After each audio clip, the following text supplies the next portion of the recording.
وسيق الذين كفروا إلى جهنم زمرا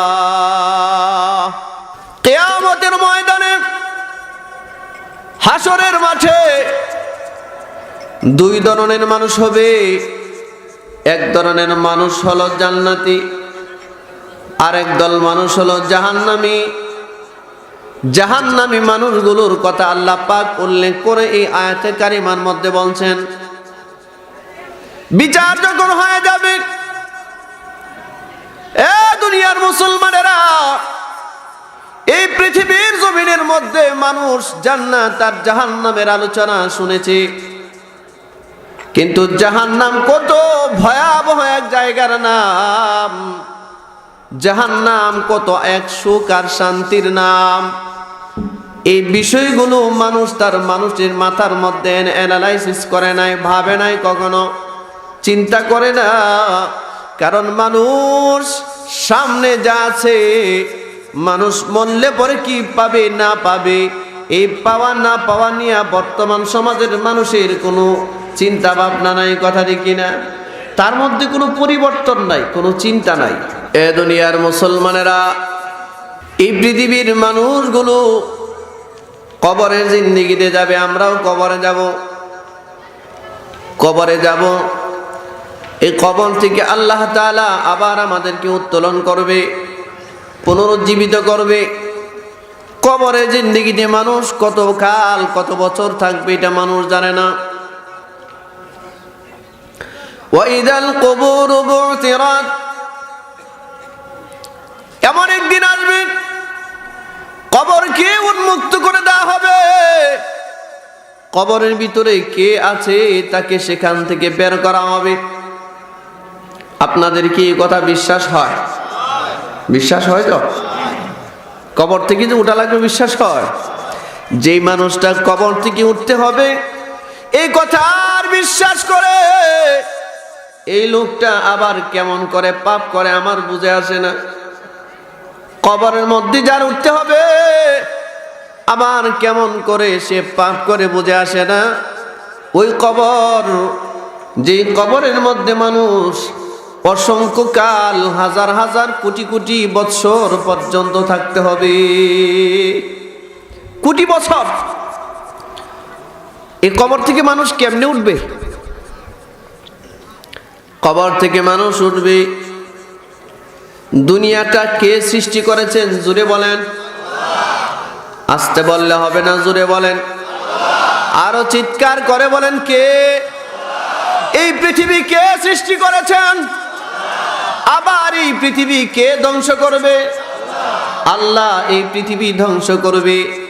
পৃথিবীর বিজ্ঞানীরা, সায়েন্টিস্ট যারা আছে, তারা বলে বিগ ব্যাংয়ের মধ্য দিয়া এই পৃথিবী সৃষ্টি হয়েছে। আল্লাহ পাক বলেন না না, আমার এই দুনিয়া বিগ ব্যাংয়ের মধ্য দিয়া সৃষ্টি হয় নাই। এ দুনিয়ার মুসলমানেরা, আল্লাহ রাব্বুল আলামিন এই পৃথিবী আল্লাহ নিজে তৈরি করেছেন। আল্লাহ পাক বলেন এই পৃথিবীটা আবার আমি আল্লাহ জালজালা করে দিব। ইদাস সামাউ ফাতারাত ওয়া ইদাল কাওয়াকিবু তাসারাত ওয়া ইদাল বিহারু ফুজ্জিরাত ওয়া ইদাল কুবুর বু'থিরাত। আল্লাহু আকবার বলেন।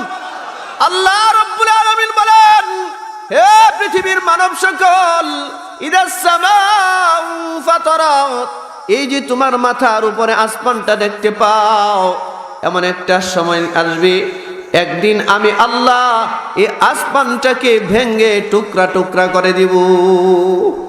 আসমানটা টুকরা হয়ে যাবে। ইদাস সামাউ শাক্কাত ওয়া আযিনাত লিরাব্বিহা ওয়া হুক্কাত ওয়া ইদাল আরদু মুদ্দাত ওয়া আলকাত মা ফিহা ওয়া তাখাল্লাত। আল্লাহু আকবার বলেন। আল্লাহ রাব্বুল আলামিন বলেন, ইদাস সামাউ ফাতারাত ওয়া ইদাল কাওয়াকিবু ইনতাসারাত। আল্লাহ পাক বলেন এই আসমানটা একদিন ফেটে যাবে, দ্বিখণ্ডিত হয়ে যাবে, খণ্ড বিখণ্ড হয়ে যাবে। এই আসমানের মধ্যে ঝুলন্ত অবস্থায় যে তারকারাজিগুলো আছে, তারকারাজি বুঝেন তো, যেই তারাগুলো আসমানের মধ্যে ঝুলতেছে, এই প্রত্যেকটা তারকা এই পৃথিবীর মধ্যে খসে পড়বে। এই দুনিয়ার জমিনের মধ্যে প্রত্যেকটা তারকা খসে পড়বে, জমিনের মধ্যে পড়বে।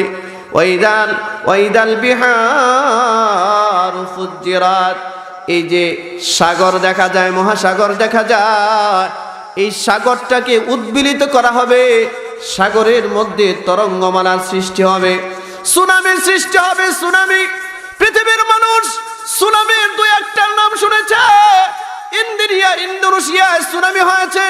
একটা সুনামির কারণে 3 লক্ষ থেকে 5 লক্ষ মানুষ মারা গিয়েছে। শহরের পর শহর এই সুনামির পানির মধ্যে, সাগরের মধ্যে ভেসে গিয়েছে। কথাটি কিনা? একটা সুনামি। থাইল্যান্ডে সুনামি হয়, জাপানের মধ্যে সুনামি হয়। পৃথিবীর মুসলমানেরা, সুনামি যখন হয়, বাংলাদেশে একসময় সিডর হয়েছে। সিডর 2007 সালে, মনে আছে আপনাদের কথা? সিডরের মধ্য দিয়ে হাজার হাজার মানুষ মারা গিয়েছে। এ দুনিয়া যে ধ্বংস হবে তার কিছু আলামত এগুলো দ্বারা বোঝা যায়। বর্তমান সুনামির দ্বারা একটা দেশের ক্ষতি হয়, একটা শহরের ক্ষতি হয়, একটা সিটির ক্ষতি হয়। আল্লাহ পাক বলেন, আমি যখন ওয়াইদাল বিহারু ফুজ্জিরাত, আমি যখন এই সাগরকে উত্তাল করব, সাগরকে যখন উদ্বেলিত করব, সাগরকে যখন আমি আল্লাহ তরঙ্গমালাগুলো, সাগরের এক একটা ঢেউ এমন হবে, একটা ঢেউ এত উঁচু হবে, একটা ঢেউ সারা পৃথিবীর সমস্ত শহরগুলো তার পেটের ভিতরে নিয়ে নেবে। একটা ঢেউ, সাগরের ঢেউ দেখেছেন কেউ? জানি না সাগরের ঢেউ দেখার অভিজ্ঞতা আছে কিনা। দুনিয়ার মুসলমানেরা, সাগরের মধ্যে যখন সাগরের ঢেউটা উদ্বেলিত হয়ে যায়, সাগরকে যখন উত্তাল করা হয়, আল্লাহ রাব্বুল আলামিন বলেন, আমি আল্লাহ কিয়ামতের দিন আমি স্বয়ং সাগরকে উদ্বেলিত করব। আমি আল্লাহ সাগরকে উত্তাল করব, উত্তাল করে তুলব সাগরকে আমি আল্লাহ। কার হুকুমে সাগর চলে? কথা বলুন। সাগরের পানি কার হুকুমে প্রবাহিত হয়? আল্লাহর হুকুমে। দুনিয়ার মুসলমানেরা, ভালো করে শুনতে হবে। সাগরের মধ্যে যারা চলে, নৌবাহিনীতে যারা চাকরি করে, সাগরের পারে যারা থাকে, সাগরের উপরে যারা থাকে, এরা বলতে পারে আমার আল্লাহর কত বড় ক্ষমতা। কথা রেখে না? সাগরের পারে তো আমরা যাই হানিমুন করতে, আমরা নাচানাচি করতে যাই সাগরের পারে, অথচ সাগরের পার, ওই সাগরের পানির প্রত্যেকটা ফুটা, প্রতিটা মুহূর্তে মুহূর্তে সে তার রবের জিকির করে। সুবহানাল্লাহ বলুন। সাব্বাহা লিল্লাহি মা ফিস সামাওয়াতি ওয়া মা ফিল আরদ। আল্লাহ পাক বলেন, আসমান আর জমিনের ভিতরে এমন কোনো বিষয় নাই, এমন কোনো অনুপরমাণু কোনো বস্তু নাই, কোনো জীব নাই যে জীবটা আমি আল্লাহর নামের তাসবিহ পড়ে না। সব আমি আল্লাহর নামে তাসবিহ পড়ে। সুবহানাল্লাহ বলুন। এই সাগরকে উত্তাল করা হবে, সাগরের পানি উতলে উঠবে। কোন কোন মুফাসসির বলেছেন, এই যে আসমানের মধ্যে তারকাগুলো দেখা যায়, এই প্রত্যেকটা তারকা এবং আসমানের সূর্য এবং চন্দ্রকে একত্রিত করে আল্লাহ বাঁধবে, শিকল দিয়া বাঁধবে। এই তারকাগুলোকে বাঁধা হবে, চন্দ্র আর সূর্যকে একসাথে বেঁধে ফেলা হবে। তারকাগুলোকে বেঁধে বেঁধে জমিনের মধ্যে নিক্ষেপ করা হবে। দুনিয়ার মুসলমানেরা, এই যে তারকাগুলো দেখা যায়, এই তারকাগুলো এক একটা তারকা এই গোটা দুনিয়ার চেয়ে পৃথিবী থেকে হাজার হাজার কোটি কোটি গুণ বড়। সূর্যটা যেমন এই পৃথিবী থেকে কোটি কোটি গুণ বড়। এই সূর্য, চন্দ্র এবং তারকাগুলোকে একসাথে বাঁধা হবে। গল্প বলতেছি। কোরআনে কারীম সূরা ইনফিতার খুলেন, সূরা ইনফিতার খুলে এগুলোর তরজমা তাফসীর দেখেন। আল্লাহ পাক বলেন, এগুলোকে একসাথে বাঁধা হবে, বেঁধে এই জমিনের, দুনিয়ার জমিনে যে সাগরগুলো দেখো, এই সাগরের মধ্যে আল্লাহ এগুলো নিক্ষেপ করে দিবে। সাগরে নিক্ষেপ করবে আল্লাহ এগুলো। দুনিয়ার মুসলমানেরা, এই যে পানির সাগর দেখা যায়, আপনারা নিজেরাও জানেন, বর্তমান পৃথিবীতে 4 ভাগের 3 ভাগই হলো জল, কথা দেখি না, 1 ভাগ মাত্র হলো স্থল। এই যে 3 ভাগ জল, 3 ভাগ পানি, সাগর মহাসাগর গুলো, এগুলোর উপরে চন্দ্রটাকে বেঁধে নিক্ষেপ করা হবে, সূর্যকে বেঁধে নিক্ষেপ করা হবে, তারকাগুলোকে বেঁধে বেঁধে নিক্ষেপ করা হবে। এ দুনিয়ার মুসলমানেরা, এগুলো যখন এই দুনিয়ার সাগরের উপরে পড়ে যাবে, আল্লাহ পাক বলেন ওয়াইদাল বিহারু সুজ্জিরাত, এই দুনিয়ার জমিনের ভিতরে আল্লাহ তাআলা এই সাগরের উপরে এগুলোকে নিক্ষেপ করার পর এই সমস্ত সাগরের পানিগুলো উদ্বেলিত হতে থাকবে, উত্তাল হয়ে যাবে সাগর। এই পানি আর তখন পানি থাকবে না। এ দুনিয়ার মুসলমান, পানি কখনো আগুন হইতে মানুষ দেখে নাই, কিন্তু কিয়ামত যেদিন সংগঠিত হবে, এই সাগরের উপরে যখন এই উত্তাল এইরকম প্রচন্ড এইরকম তারকারাজিগুলোকে নিক্ষেপ করা হবে, এই সাগরের মধ্যে তারকাগুলি পড়বার পর এই সাগরের পানিগুলো সাথে সাথে আগুনে রূপান্তরিত হয়ে যাবে, আগুন হয়ে যাবে আগুন। যে জাহান্নামের কথা শুনেন, কোন কোন মুফাসসির বলেছেন এই পৃথিবীর প্রত্যেকটা সাগর হবে জাহান্নামে পরিণত হবে, সাগর জাহান্নাম হয়ে যাবে। এ দুনিয়ার মুসলমানেরা, আল্লাহ পাক বলেন এমন ভাবে একদিন ডাক আসবে, এই আসমানের তারকাগুলো একটার পর একটা খসে পড়বে। 7টা আসমান একের পর এক একটা আসমান ধসে পড়ে যাবে, আসমানগুলো ধ্বংস হয়ে যাবে, জমিনটাকে নাড়াচাড়া করা হবে, জমিন ভূমিকম্প শুরু হয়ে যাবে। ইযা যুলজিলাতিল আরদু জিলজালাহা, জমিনকে আল্লাহ তাআলা জিলজাল করে দিবে, জালজালা করে দিবে, জমিনের মধ্যে ভূমিকম্পের সৃষ্টি হবে, জমিনটাকে ধ্বংস করা হবে, জমিন চলতে থাকবে, জমিন ভূমিকম্প হবে। এখন তো ভূমিকম্প হয় পৃথিবীর কোথাও না কোথাও, কোনো না কোনো দেশে ভূমিকম্প হয়, কিন্তু কিয়ামত যেদিন হবে সেদিন এই পৃথিবীর সব জায়গায় ভূমিকম্প হবে। পৃথিবীর মানুষগুলো এই জমিনের নাড়াচাড়া দেখে জমিনকে জিজ্ঞাসা করবে, ওয়াকালাল ইনসানু মা লাহা, এ জমিন কি হচ্ছে তোমার, তুমি এমন ভাবে নাড়াচাড়া করতেছো কেন? জমিনকে জিজ্ঞাসা করবে, ইয়াউমাইদিন তুহাদ্দিদু আখবারাহা, এই জমিন সেদিন তার সব খবর বলে দিবে। চোর যদি চুরি করে তার চুরির খবর বলে দিবে জমিন, জমিন সেদিন মুহাদ্দিস হয়ে যাবে, জমিন সেদিন বর্ণনাকারী হবে, মানুষ যা করত সব জমিন বলে দিবে। জমিনের নিচের মধ্যে যতগুলো খনিজ সম্পদ আছে সব খনিজ সম্পদ জমিন উপরে উঠায় দেবে, সব উপরে উঠে যাবে, মানুষের বর্ণনা দিতে থাকবে, কে চোর কে ডাকাত, কে কোন অপরাধ করত, এই জমিনের উপরে অপরাধ করে করে চলতো।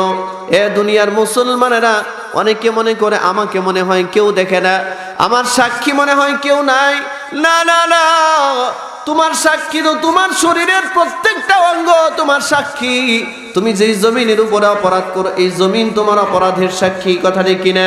যে সূর্যের আলোর মধ্যে তুমি অপরাধ করো, এই সূর্যের আলোটা হচ্ছে তোমার অপরাধের, তোমার গুনাহের সাক্ষী।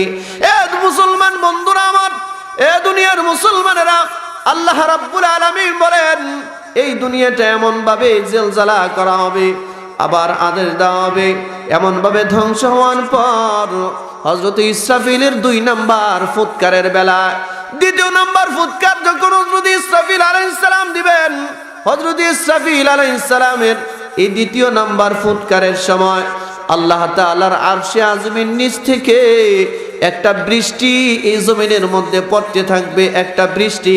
প্রথম ফুৎকার থেকে নিয়ে হযরত ইসরাফিল আলাইহিস সালাতু ওয়াস সালামের প্রথম ফুৎকারের পর থেকে নিয়ে 2য় ফুৎকারের মাঝখানে কেউ কেউ বলেছেন 40 বছর সময় অতিবাহিত হবে। কয় বছর? 40 বছর সময় অতিবাহিত হবে।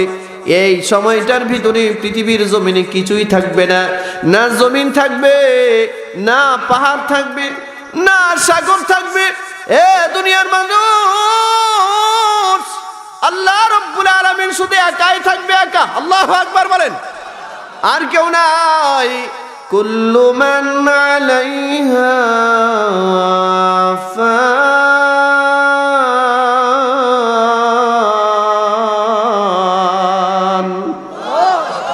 ওয়া ইয়াবকা ওয়াজহু রাব্বিকা যুল জালালি ওয়াল ইকরাম।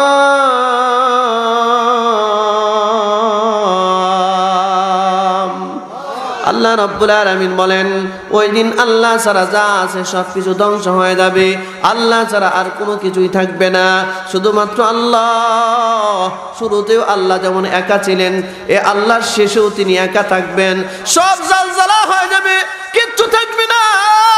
প্রথম ফুৎকারটা যখন হযরত ইসরাফিল আলাইহিস সালাতু ওয়াস সালাম দিবেন, এ দুনিয়ার মুসলমানেরা, আল্লাহর নবী বলেছেন এই পৃথিবীর মানুষের আসমানের উপরে আরো 7টা আসমান আছে, একটা আসমানের উপরে আরেকটা আসমান ধসে পড়ে যাবে, এই জমিনগুলো ধ্বংস হয়ে যাবে, কিয়ামত সংগঠিত হয়ে যাবে, সব মাখলুক মারা যাবে।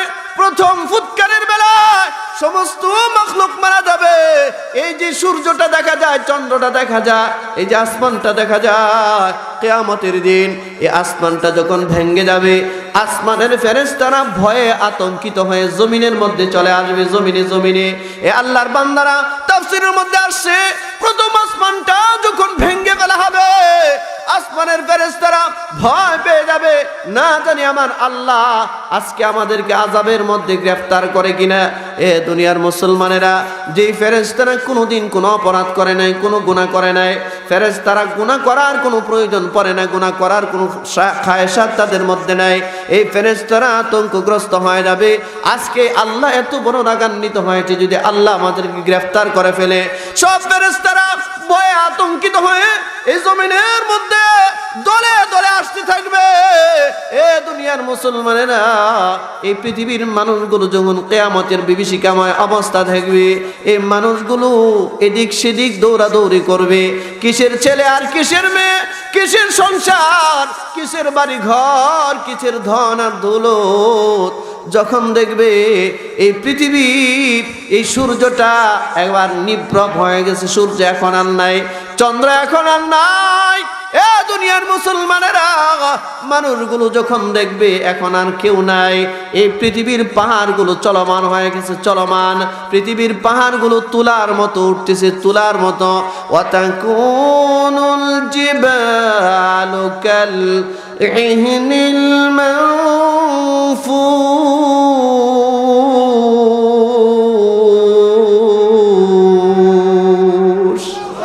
আল্লাহ রাব্বুল আলামিন বলেন এই যে পৃথিবীর পাহাড়গুলো দেখো, জিবালগুলো যা দেখো তোমরা, পাহাড়গুলো যা দেখো, এই প্রত্যেকটা পাহাড় চলমান হয়ে যাবে। এই তুলা যেমন জমিনের উপরে আসমানের মধ্যে উঠতে থাকে, এই পাহাড়গুলো এই আসমানের মধ্যে এই জমিনের উপরে উঠতে থাকবে। একটা পাহাড় আরেকটা পাহাড়ের সাথে সংঘর্ষ বাঁধবে, সংঘর্ষ বাঁধার সাথে সাথে সেখান থেকে আগুনের জন্ম হবে, আগুনের তৈরি হবে। মানুষগুলো যখন পাহাড় চলমান অবস্থায় থাকবে, মানুষগুলো যখন তাকায় দেখবে সূর্যটা নিষ্প্রভ হয়ে গেছে, সূর্য এখন আর আলো দেয় না। ইদাশ শামসু কুবিরাত ওয়া ইদান নুজুমু কাদারাত ওয়া ইদাল জিবালু সুয়িরাত ওয়া ইদাল ইশারু উত্তিলাত ওয়া ইদাল ওহুশু হুশিরাত। এ দুনিয়ার মুসলমানেরা, এই মানুষ যখন দেখবে সূর্যটা নিষ্প্রভ হয়ে গেছে, সূর্য এখন আর আলো দেয় না, সূর্যকে এখন আর দেখা যায় না, সূর্যের রংটা লাল হয়ে গেছে। যে সূর্য পূর্ব দিক থেকে উঠতো, এই সূর্য আবার পশ্চিম দিক থেকে উঠা শুরু করেছে। পৃথিবীর জমিন থেকে মানুষের তওবার দরজাটা আল্লাহ বন্ধ করে দিবে। এখন আর কোনো মানুষ তওবা করার সুযোগ আর নাই। এই অবস্থা দেখবার সাথে সাথে মানুষগুলো এদিক সেদিক ছুটাছুটি করবে, দৌড়াদৌড়ি করবে। এ দোস্ত, এগুলো কোনো ধরনের কাল্পনিক কথা নয়, এই কথাগুলো আল্লাহ কোরআনে কারিমের মধ্যে বলেছেন। এগুলো কোনো গল্প কাহিনী নয়। এ দুনিয়ার মুসলমানেরা, এই মানুষগুলো দৌড়াবে। স্বামী তার স্ত্রীর খবর রাখবে না, সন্তান তার মা বাবার খবর রাখবে না, মা বাবা তার সন্তানের খবর রাখবে না। এদিক সেদিক, ডানে বামে, পিছনে সামনে দৌড়াদৌড়ি করবে মানুষ। একটা বিশৃঙ্খল অবস্থা পৃথিবীতে তৈরি হবে। এ দুনিয়ার মানুষ, কিন্তু এই দুনিয়ার মানুষগুলো হঠাৎ করে নজর করে তাকায় দেখবে আসমান থেকে হাজার হাজার হাজার হাজার মাখলুক নিজের দিকে নাজিল হচ্ছে, আসতেছে। আসমান থেকে হাজার হাজার মানুষ এরা নিচের দিকে আসতেছে, আসমান থেকে হাজার হাজার মাখলুকাত নিচের দিকে আসতেছে। এদেরকে কখনো পৃথিবীবাসী দেখে নাই। দুনিয়ার মানুষ এমনিই থাকবে আতঙ্কগ্রস্ত, এমনিই থাকবে ভীত সন্ত্রস্ত, কিন্তু আসমান থেকে যখন নতুন মাখলুক দুনিয়ার জমিনে নাজিল হচ্ছে, এই মাখলুকগুলো দেখে মানুষ আরো দৌড়াতে থাকবে। মানুষ মনে করবে আসমান থেকে যারা আসতেছে এরা মনে হয় তাদেরকে মারবে, কিন্তু হঠাৎ করে তাকায় দেখবে আসমান থেকে যে ফেরেশতাগুলো তাদের সামনে নাজিল হচ্ছে, এই ফেরেশতাগুলো ভয়ে আতঙ্কিত হয়ে তাদের সামনে দৌড়তেছে। তৎকালীন সময়ের মানুষগুলো ওই ফেরেশতাগুলোরে ডাক দিয়া বলবে, তোমরা কারা গো? তোমরা আসমান থেকে এভাবে দলে দলে জমিনের মধ্যে নাজিল হয়েছে, তোমরা কারা? ফেরেশতারা কাঁপতে থাকবে, ফেরেশতারা কাঁপে। যাদের কোনো পাপ নাই, যাদের কোনো গুনাহ নাই, তারা কাঁপতেছে। তারা বলে, আমরা প্রথম আসমানের দায়িত্বপ্রাপ্ত ফেরেশতা, আমরা কখনোই জমিনের মধ্যে আসি নাই। এ দুনিয়ার মানুষ, আল্লাহ রাব্বুল আলামিন এই প্রথম আসমানটাকে ভেঙে ফেলার আদেশ করেছে। আসমান ভেঙে যাবে, আসমানটাকে ধ্বংস করে দেওয়া হবে। এই কারণে ভয়ে আমরা জমিনের মধ্যে নাজিল হয়েছি। বন্ধুরে, ফেরেশতারাও ভয়ে দৌড়াবে, মানুষগুলো ভয়ে দৌড়াতে থাকবে, কিন্তু কিছুক্ষণ পরে দেখবে আরো আরেক নতুন এক প্রাণী দুনিয়ার জমিনে নাজিল হচ্ছে। অর্থাৎ দ্বিতীয় নাম্বার আসমানের ফেরেশতারা এই জমিনের দিকে নাজিল হচ্ছে। এ দুনিয়ার মুসলমানেরা, বর্তমান আসমানের যে প্রথম আসমানের ফেরেশতারা যারা আছে, এই ফেরেশতারা কোনোদিন দ্বিতীয় আসমানে যায় নাই। দ্বিতীয় আসমানের ফেরেশতারা কোনোদিন তৃতীয় আসমানে যায় নাই। তৃতীয় আসমানের ফেরেশতারা কোনোদিন চতুর্থ আসমানের মধ্যে যায় নাই। চতুর্থ আসমানের ফেরেশতারা কোনোদিন পঞ্চম আসমানের মধ্যে যায় নাই। পঞ্চম আসমানের ফেরেশতারা কোনোদিন সপ্ত আসমানের মধ্যে যায় নাই। এ দুনিয়ার মুসলমানেরা, এক একটা আসমানকে আল্লাহ এক একটা ম্যাটেরিয়ালস দিয়ে আল্লাহ তাআলা তৈরি করেছেন, এক একটা ধাতু দিয়ে আল্লাহ এক একটা আসমান তৈরি করেছেন। এক একটা আসমানের মধ্যে নিরাপত্তার ফেরেশতাদেরকে আল্লাহ তাআলা বিভিন্ন আকৃতি দিয়ে সৃষ্টি করেছে। এ দুনিয়ার মুসলমানেরা, তাফসীরের মধ্যে আসছে, যখনই প্রথম আসমানের ফেরেশতারা দ্বিতীয় আসমানের ফেরেশতাদেরকে দেখবে, এরা ভয়ে দৌড়াতে থাকবে। কারণ এই দ্বিতীয় আসমানের ফেরেশতা তারা কোনোদিন দেখে নাই এমন আজীব এক সৃষ্টি। এদেরকে দেখে ফেরেশতারা দৌড়াবে, মানুষ দৌড়াবে। আবার তৃতীয় আসমানের ফেরেশতারা চতুর্থ আসমানের ফেরেশতাদেরকে দৌড়াবে। চতুর্থ আসমানের ফেরেশতারা পঞ্চম আসমানের ফেরেশতাদেরকে দৌড়াবে। পঞ্চম আসমানের ফেরেশতা ষষ্ঠ আসমানের ফেরেশতাদেরকে দৌড়াবে। ষষ্ঠ আসমানের ফেরেশতারা সপ্তম আসমানের ফেরেশতারা থেকে দৌড়াবে। সব ফেরেশতা দৌড়াদৌড়ি করবে, কিন্তু কোনো লাভ নাই, কোনো লাভ নাই। কোথায় যাবে? কারণ মানুষ এই আসমানের নিচ থেকে জমিনের উপর থেকে দূরে কোথাও পালাবার কোনো জায়গা নাই। আছে কোনো জায়গা? পলায়ন করার কোনো জায়গা আসেনি, কোথাও কোনো জায়গা নাই।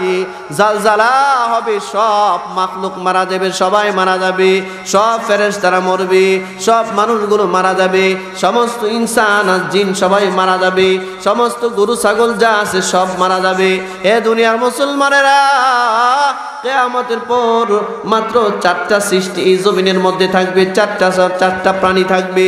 এর মধ্যে এক নাম্বার হযরতে মালাকুল মউত, হযরতে আজরাইল। দুই নাম্বার হযরতে ইসরাফিল আলাইহিস সালাম। তিন নাম্বার হযরতে জিবরিল আলাইহিস সালাতু ওয়াস সালাম। চার নাম্বার হযরতে মিকাইল আলাইহিস সালাতু ওয়াস সালাম। এই চারজন বড় ফেরেশতা ছাড়া আর কোনো ফেরেশতাই থাকবে না। যখন এই জালজালা হয়ে যাবে, সব ফেরেশতা মরে গেছে, সবগুলো আসমান ধ্বংস হয়ে গিয়েছে, সব জমিন ধ্বংস হয়ে গিয়েছে। এবার আল্লাহ তাআলা মালাকুল মউত আজরাইলকে জিজ্ঞাসা করে, কি রে আজরাইল, আমার এই মাখলুকাতের ভিতরে আর কেউ জীবিত আছে কিনা? আজরাইল সারা পৃথিবী তালাশ করবে, সাত আসমান সাত জমিন তালাশ করবে। তালাশ করে দেখি কোথাও আর কোনো প্রাণী বাকি নাই, মাত্র চারটা প্রাণী বাকি আছে।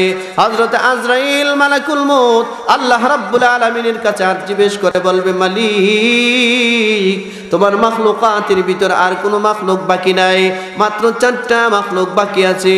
এর মধ্যে এক নাম্বার আমি, দুই নাম্বার ইসরাফিল, তিন নাম্বার জিবরিল, চার নাম্বার মিকাইল। আল্লাহ এরা ছাড়া আর কেউ নাই। আল্লাহ রাব্বুল আলামিন আদেশ দিবেন, এবার আদেশ দিবেন, এ ফেরেশতা যা, এ মালাকুল মউত যা, আমার জিবরাইলের কাছে যা, জিবরাইলের দেহ থেকে রূহটা বের করে নিয়ে আয়। জিবরাইলের দেহ থেকে রূহটা বের করে নিয়ে আয়। এ যুবক, মনে করে ভাবতেছো তুমি মনে হয় 1000 বছর পর্যন্ত বাঁচবা, মরা মনে হয় তোমার লাগবে না। তুমি তো না, স্বয়ং আজরাইল সে নিজেও বাঁচতে পারবে না, মত থেকে বাঁচতে পারবে না। কুল্লু নাফসিন যায়িকাতুল মাউত সুম্মা ইলাইনা তুরজাউন। এ দুনিয়ার মুসলমানেরা, আল্লাহ তাআলা আজরাইলকে যখন বলবেন যাও আমার জিবরাইলের দেহ থেকে রূহটা বের করে নিয়ে আসো, গিয়া দেখবে হযরত জিবরাইল আল্লাহ রাব্বুল আলামিনের ভয়ে কাঁপতেছে, সিজদার মধ্যে পড়ে আছে, সিজদার মধ্যে ভয়ে কাঁপতেছে। এ দোস্ত, হযরতে মালাকুল মউত দূর থেকে জিবরাইলকে দেখে ডাক দিবে, ইয়া জিবরাইল, এ জিবরাইল মাথা উঠাও, এ আত্মভোলা মাথা উঠাও, আমার আল্লাহ আদেশ করেছে তোমার দেহ থেকে রূহটা বের করে নিয়ে যাওয়ার জন্য। জিবরাইল কাঁপবে কাঁপবে, কারণ সাকরাতুল মাউত বড় এক কঠিন এক আযাবের নাম। এই দুনিয়ার মুসলমানেরা জিবরাইল কাঁপতে থাকবে, এমত অবস্থায় হযরত আজরাইল জিবরাইলের বুকের মধ্যে হাত দিবে। এই হাদিসের মধ্যে আসছে, সরকার দু আলম বলেন, ওই যে আজরাইল জিবরাইলের বুকের মধ্যে হাত দিবে, তার দেহ থেকে রূহ বের করবার জন্য, এই দেহ থেকে রূহ বের করবার উদ্দেশ্যে বুকে যখন হাত দিবে, হাত দেওয়ার সাথে সাথে জিবরাইল একটা চিৎকার দিবে। আল্লাহর নবী বলেন, জিবরাইলের চিৎকারটা এত বিকট চিৎকার হবে, ওই সময় যদি কোনো আসমান থাকতো, আমার জিবরাইলের চিৎকারের কারণে আসমান ভেঙ্গে টুকরা টুকরা হয়ে যেত। এত বিকট চিৎকার দিবে জিবরাইল। জিবরাইলের রূহটা আল্লাহর কাছে জমা দেওয়া হবে। এ দোস্ত, আল্লাহ বলবেন আর কে? মালাকুল মুলক বলবে আল্লাহ। মিকাইল এখনো আছে। আল্লাহ বলবেন যাও মিকাইলের ভিতর থেকে রূহটা বের করে নিয়ে আসো। আল্লাহ পাকের অর্ডার ফলো করবেন, আজরাইল মিকাইলের দেহ থেকে রূহটাকে বের করে নিয়ে যাওয়া হবে।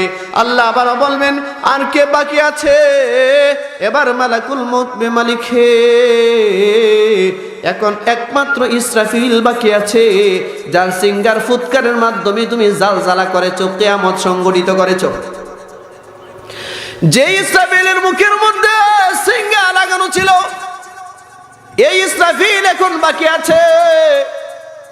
আল্লাহ পাক বলেন, এ মালাকুল মউত যাও আমার ইসরাফিলের কাছে যাও, ইসরাফিলের দেহ থেকে, আমার ইসরাফিলের দেহ থেকে রূহটা বের করে নিয়ে আসো। এ দোস্ত, হযরত মালাকুল মউত ইসরাফিলের দেহ থেকে রূহটা বের করে নিয়ে যাবে। ইসরাফিলের মুখের মধ্যে সিঙ্গা লাগানো ছিল, সিঙ্গা ঠিকই থাকবে, কিন্তু দেহ থেকে রূহটাকে বের করে নিয়ে যাওয়া হবে। নিতর হয়ে যাবে, নিস্তব্ধ হয়ে যাবে। ইসরাফিলের দেহটা থেকে রূহ বের করে নিয়ে আল্লাহ রাব্বুল আলামিনের কাছে যখন জমা দেওয়া হবে, এবার আল্লাহ পাক বলবেন, এরে মালাকুল মউত, এখন আর সৃষ্টিজীবীর ভিতরে কে বাকি আছে? এবার মালাকুল মউত নিজের দিকে ইশারা করে বলবে, মালিক, গোটা জগতের ভিতরে আর কেউ নাই, আমি আজরাইল ছাড়া আর কেউ বাকি নাই। আল্লাহ আল্লাহ আবার আদেশ দিবে, আজরাইল, এ মালাকুল মউত যাও, তোমার দেহ থেকে তোমার রূহটা তুমি টান দিয়া বের করো। মরণ তোমায় কারবে, মরণ থেকে তুমি পলায়ন করতে পারবে না। আজরাইলও পলায়ন করতে পারে না, তুমিও পারবে না। আজরাইলকে বলা হবে, যাও দেহ থেকে রূহটা বের করো। আজরাইল কোনোদিন চিন্তা করতে পারে না, এখনো পারে না, যে আল্লাহ তাকে আদেশ করবে তার দেহ থেকে রূহ বের করার। আজরাইল এবার ভয় পেয়ে যাবে, এবার বলবে মালিক হে, আমি আমার দেহ থেকে রূহটা কেমন ভাবে বের করব আল্লাহ, কোথায় গিয়া দেহ থেকে রূহ বের করব?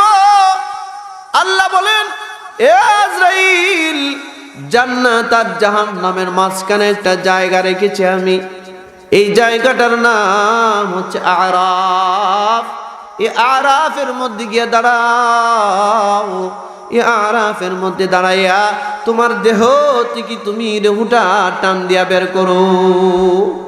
আজরাইল জান্নাত আর জাহান্নামের মাঝখানে গিয়া দাঁড়িয়ে যাবে, মাঝখানে দাঁড়িয়ে তার দেহ থেকে তিনি নিজেই তার রূহটা টান দিয়া বের করবে। এ দুনিয়ার মুসলমানেরা, আল্লাহর নবী বলেন, তৎকালীন সময়ে আজরাইল এমন একটা বিকট চিৎকার দিবে, তার দেহ থেকে সে যখন রূহটা বের করবে তখন আজরাইল একটা চিৎকার দিবে। ওই চিৎকারের আওয়াজ এমন হবে, আল্লাহর নবী বলেন, ওই সময়ে যদি আসমান আর জমিন বলতে কিছু থাকতো, আজরাইলের চিৎকারের কারণে এমনিতেই কিয়ামত সংগঠিত হয়ে যেত। এমন একটা চিৎকার দিবে আজরাইল। এ দুনিয়ার মুসলমানেরা, আজরাইল আলাইহিস সালামের রূহটা কবজ হয়ে মাওলা পাকের কাছে চলে যাবে। এবার আল্লাহ রাব্বুল আলামিন একা, আর কিচ্ছু নাই, কিচ্ছু নাই। কুল্লু মান আলাইহা ফান ওয়া ইয়াবকা ওয়াজহু রাব্বিকা যুল জালালি ওয়াল ইকরাম। আল্লাহ ছাড়া এখন আর কিচ্ছু নাই, সব ফাঁকা, সব ফাঁকা। 40 বছর আজরাইল মারা, জিবরাইল মারা, ইসরাফিল মারা, মিকাইল মারা, সব মাখলুক মারা। এ দুনিয়ার মুসলমানেরা, এরকম 40টা বছর চলে যাবে। এই 40 বছরের ভিতরে এই দুনিয়ার জমিনের মধ্যে আর কোনো আওয়াজ পাওয়া যাবে না, কোনো বাতাস নাই, কিচ্ছু নাই। লা জামান লা মাকান যেমন হয়ে আছে, এই জমিনটা তদ্রুপ হয়ে যাবে। এ দুনিয়ার মুসলমানেরা, 40 বছর পর আল্লাহ রাব্বুল আলামিন হযরত ইসরাফিলকে আল্লাহ নিজে রূহটা তার দেহের মধ্যে দিয়া দিবে। ইসরাফিলকে জীবিত করবে, কারণ আবার ইসরাফিলের ফুৎকার দিতে হবে, কারণ মানুষ কবর থেকে উঠতে হবে, উঠতে হবে, হাসর করতে হবে, কথা ঠিক কিনা, বিচার কায়েম করতে হবে। এ দুনিয়ার মুসলমানেরা, আল্লাহ রাব্বুল আলামিন হযরত ইসরাফিলের দেহের ভিতরে যখন রূহটা ফুঁকে দিবেন, ইসরাফিল আলাইহিস সালাতু ওয়াস সালাম জাগ্রত হয়ে যাবে। আল্লাহ বলবেন, ইসরাফিল, আগে তোমার মুখের মধ্যে যে সিংহা ছিল ওই সিংহা নয়, নতুন আরেকটা সিংহা আছে, ওই সিংহাটা মুখের মধ্যে নাও। সুবহানাল্লাহ, জোরে বলেন, আরো জোরে বলেন সুবহানাল্লাহ, আরো জোরে বলেন আল্লাহু আকবার। এ দুনিয়ার মুসলমানেরা, ইসরাফিল আলাইহিস সালাম এবার নতুন আরেকটা সিংহা মুখের মধ্যে নিবে। ওই সিংহার মধ্যে কোটি কোটি কোটি কোটি ছিদ্র আছে। ওই সিংহায় প্রথম সিংহার মধ্যে মাত্র একটা ছিদ্র, আর এই পরবর্তী ফুৎকারের সিংহার মধ্যে কোটি কোটি কোটি কোটি ছিদ্র আছে। এক একটা ছিদ্রের মুখের মধ্যে এক একটা মানুষের নাম লেখা আছে। আল্লাহু আকবার বলেন।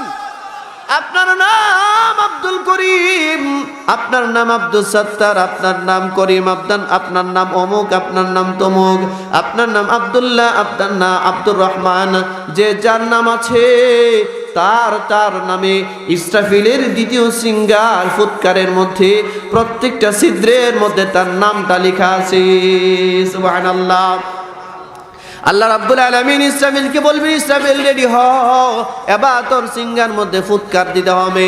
হযরত ইসরাফিল আলাইহিস সালাতু ওয়াস সালাম সিংহায় ফুৎকার দেওয়ার জন্য প্রস্তুতি নেবে।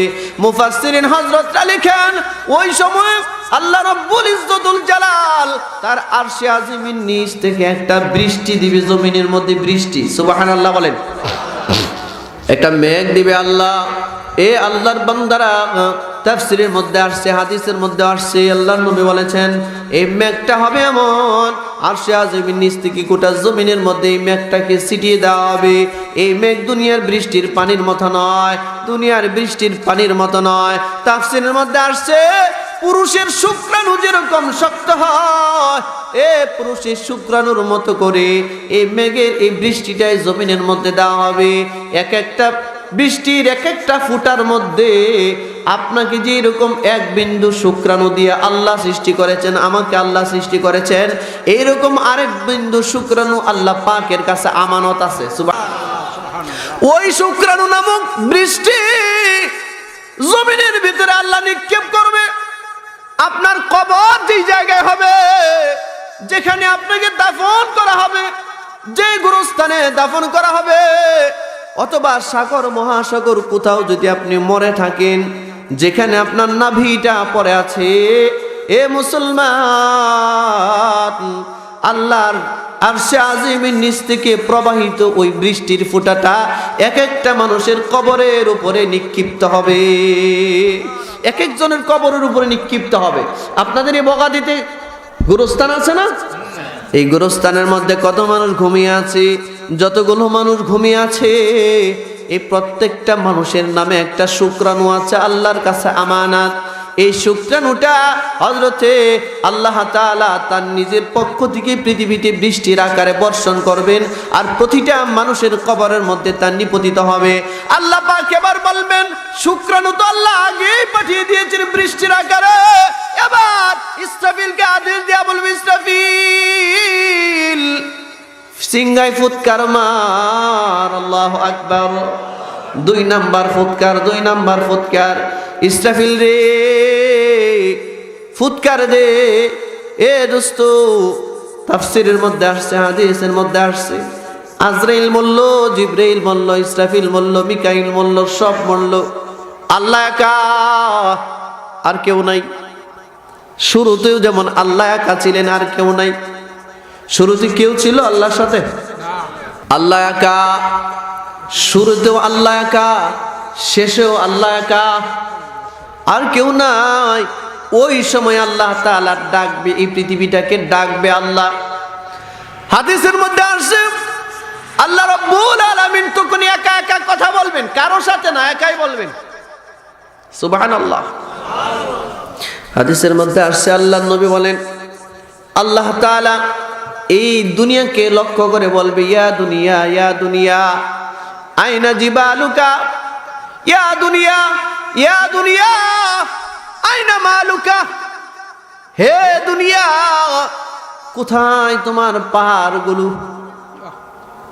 এত বড় বড় আকাশচুম্বী পাহাড়গুলো তোমার থেকে কোথায় চলে গেল? ইয়া দুনিয়া, ইয়া দুনিয়া আইনা মালুকা। এ দুনিয়া, এই পৃথিবীতে তোমার মালগুলো কোথায় গেল? খনিজ সম্পদগুলো কোথায় গেল? স্বর্ণের খনি কোথায় গেল? রূপার খনি কোথায় গেল? এই আসমান পর্যন্ত সুউচ্চ বিল্ডিং, এগুলো কোথায় গেল? জমিদারের বাড়িগুলো কোথায় গেল? এ দুনিয়ার মুসলমানেরা, আমার কাছে একটা জিনিস বড় আশ্চর্য লেগেছে। আমি গত সপ্তাহ ইন্ডিয়া থেকে আসছি। প্রায় 7 থেকে 8 দিন ছিলাম ইন্ডিয়া, মাহফিলে ছিলাম 8 দিনের মতো। ইন্ডিয়ার মধ্যে বহু স্থাপনা এমন দেখেছি, আগেকার দিনের মুঘল সম্রাট যারা ছিল, মুসলমানরা, এই ইন্ডিয়াটা, এই ভারতবর্ষটা মুসলমান 800 বছর শাসন করেছে। কয়শো বছর? 800 বছর পর্যন্ত শাসন করেছে। এই ভারতবর্ষের মধ্যে মুসলমানদের ওই ইতিহাস, ওই দালান কোঠাগুলো এখনো সেখানে দাঁড়িয়ে আছে। বড় বড় মসজিদগুলো দাঁড়িয়ে আছে। কদম রসুল মসজিদ সেখানে দাঁড়িয়ে আছে। 12 দুয়ারি মসজিদ সেখানে দাঁড়িয়ে আছে। 1000 দুয়ারি মসজিদ দাঁড়িয়ে আছে। 1000 দুয়ারি মসজিদ, তার মানে হচ্ছে এই মসজিদটার মধ্যে 1000-এর উপরে দরজা। কয় হাজার? 1000-এর উপরে দরজা আছে এই মসজিদটার মধ্যে। দোস্ত, আপনার চিন্তা করেন, যেই মসজিদে 1000-এর মতো দরজা আছে, এই মসজিদের এরিয়াটা কত বড়, আর এই মসজিদের মধ্যে কি পরিমাণ মুসল্লি হইতো, কথা ঠিক কিনা? এখন 1000 দরজা ঠিকই আছে, কিন্তু একজন মুসল্লি নাই। একজন মুসলমান সেখানে নামাজ পড়তে পারে না। মদিনা মসজিদ আছে, আদিনা মসজিদ আছে, মালদাতে আজিনা মসজিদ আছে, মুর্শিদাবাদে 1000 দুয়ারি মসজিদ আছে, মালদা থেকে 15 কিলোমিটার দূরে আর একটা মসজিদ আছে, এটার নাম হচ্ছে 12 দুয়ারি মসজিদ, 12টা দরজা আছে। আর একটা মসজিদ আছে কদম রসুল, যে মসজিদের মধ্যে আল্লাহর নবী মুহাম্মদ সাল্লাল্লাহু আলাইহি ওয়াসাল্লামের কদম মোবারকের একটা ছাপ ওই মসজিদের মধ্যে একটা পাথরের মধ্যে সংরক্ষণ করা আছে। আমি নিজে দেখে এসেছি। এ মুসলমান, এই যে বিল্ডিং গুলো, আদিরা মসজিদ, হাজার দুয়ারি মসজিদ, 12 দুয়ারি মসজিদ, কদম রসুল মসজিদ আছে, কিন্তু মুসলমান নাই। মসজিদের সামনে মন্দির আছে, মন্দিরে পূজা হয়, কিন্তু মসজিদে আজান হয় না। মসজিদের মধ্যে মুসল্লি নাই। ওই বিল্ডিং গুলো দেখে মনে হয়েছে আরে এত সুন্দর কারুকার্য করা, এত সুন্দর কারুকার্য। আজ থেকে 200-300 বছর আগে এত আর্কিটেকচার ছিল না, এত পদ্ধতি ছিল না, এত কিছু বিশাল ব্যবস্থা ছিল না। এরা এগুলো কেমন ভাবে করছে, আমার বড় আশ্চর্য লাগছে। সব আমি ছবি উঠে আনছি, আমার মোবাইলের মধ্যে আছে।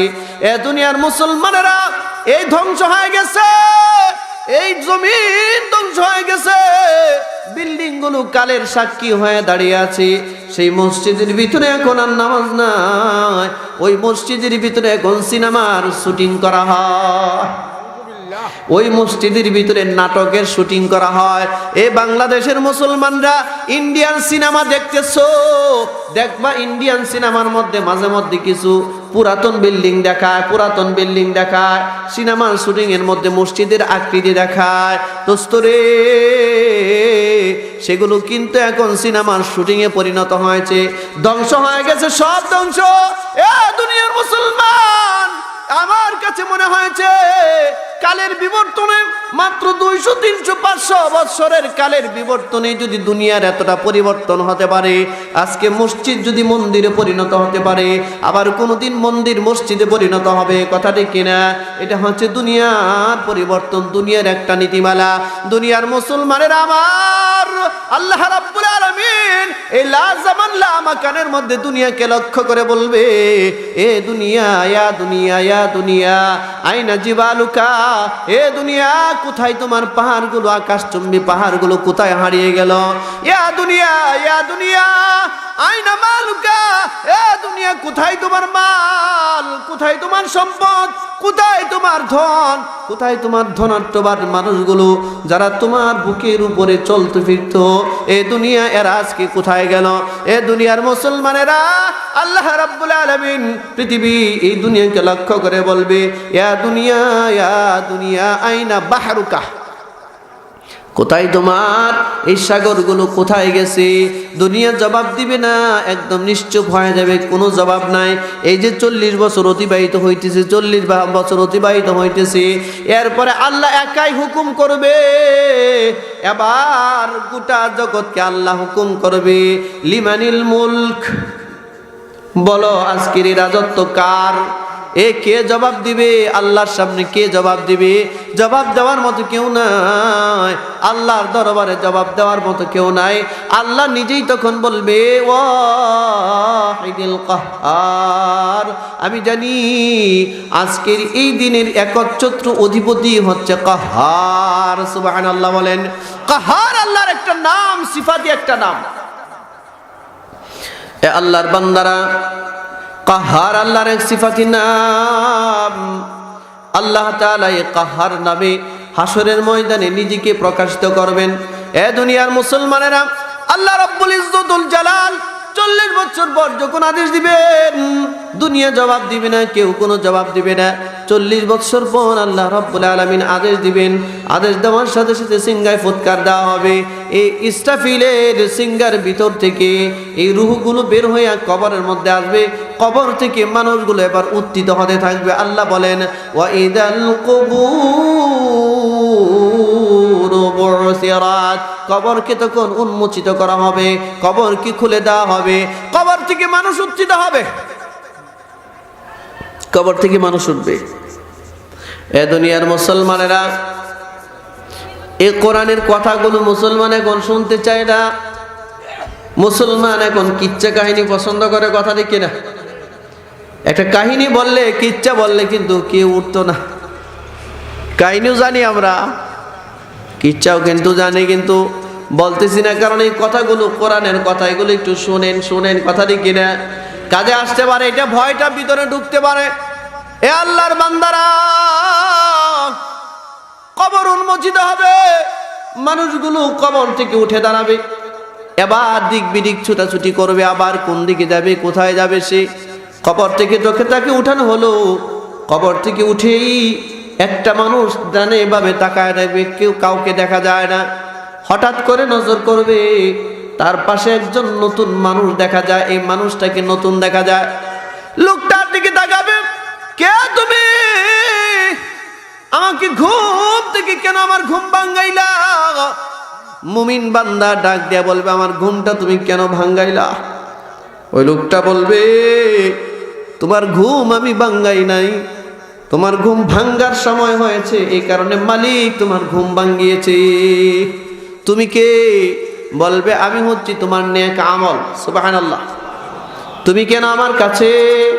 বলে, আমি তোমার কাছে, আমি তোমাকে সাহায্য করতে আসছি। কি সাহায্য করতে চাও? চলো আমার পিঠের উপরে বসো, আমি তোমাকে আল্লাহর আরশের সামনে পৌঁছায়া দিব। বিচার হবে, হাসরের মাঠ কায়েম হয়ে গেছে, বিচার হবে। সব মানুষ আল্লাহর আরশের সামনের দিকে যেতে থাকবে, আর একদল উঠবে, কবরের পাশে যখন দাঁড়াবে, তাকায় দেখবে একটা বিশ্রী মানুষ দাঁড়িয়ে আছে। কে তুমি? বলবে, আমি তোমার বদ আমল। আয় শয়তানা, মাই শুরু করবে। পা দুইটা নিচের দিকে ছিল, পিটাইয়া পা দুইটা উপরের দিকে উঠাবে, মাথাটা নিচের দিকে দিবে, পা দুইটা উপরে উঠাবে। ফেরেশতারা আবার পিটায়া পিটায়া মাথার মধ্যে ভর করে করে করে করে এই দল মানুষ আল্লাহর বিচারের আদালতে কিবরিয়ার সামনে গিয়ে দাঁড়াবে। এ মুসলমানেরা, এবার বিচার শুরু হবে। এরা আল্লাহর গোলাম, বিচার এবার শুরু হয়ে গেছে। আল্লাহ তাআলা বিচার শুরু করেছেন। হাসরের মাঠ কানা মিকদারুহু 50 আলফা সানা, 50,000 বছর সময় লাগবে মানব জাতির বিচার সমাধান করতে। 50,000 বছর। এ আল্লাহর বান্দারা, ওই বিচার শুরু হয়েছে। এবার আল্লাহ রাব্বুল আলামিন মানুষগুলোর সামনে প্রথমে একটা আদেশ দিবেন। আদেশ, ও দোস্ত, এই কথাটা শুনে যাও, এই কথাটা তোমার কাজে লাগতে পারে। দোস্ত রে, আল্লাহ পাক এবার একটা আদেশ দিবেন। আদেশ দিয়া বলবেন, ইয়াউমা ইউকশাফু আন সাকিন ওয়া ইউদআউনা ইলা সুজুদ। আল্লাহ তাআলা একটা আদেশ দিবেন। আল্লাহ তাআলা আরশে আজিমের মধ্যে বসে এবার তার নিজের পা মোবারক টাকনো পর্যন্ত খুলবে। সুবহানাল্লাহ বলেন। আচ্ছা, আপনি আল্লাহরে দেখছেন কখনো? আপনি যে সিজদা করেন, নামাজ পড়েন, আল্লাহকে দেখছেন? আল্লাহর পায়ে যে কুদরতি সিজদা করেন, আল্লাহর পায়ে কুদরতি পায়ে পা দেখেছেন কখনো? দেখেন নাই? দেখতে ইচ্ছা করে না? উচিত তো ছিল আল্লাহর পা দেখে সিজদা করা, ঠিক কিনা? আও তা'বুদাল্লাহ কাআন্নাকা তারাহু ফাইন লাম তাকুন তারাহু ফাইন্নাহু ইয়ারাক। আল্লাহর নবী বলেছেন, ইবাদত করো এমন ভাবে তুমি যেন তোমার আল্লাহকে দেখতে পাচ্ছ। এটা যদি সম্ভব না হয়, অন্তত মনে রেখো, তুমি তোমার আল্লাহকে না দেখলেও তোমার আল্লাহ কিন্তু তোমাকে দেখতেছে। এমন ভাবে ইবাদত কর বান্দা। মুহতারাম হাজিরিন, আল্লাহ রাব্বুল আলামিন ময়দানে মাশরে তার আরশে আজিমের মধ্যে বসে নিজের একটা পা মোবারক টাকনু পর্যন্ত আল্লাহ তাআলা পা মোবারক খুলে দিবেন। আমি বানায়া বলতেছি না, আল্লাহ বলতেছেন। ইয়াউমা ইউকশাফু আন সাক,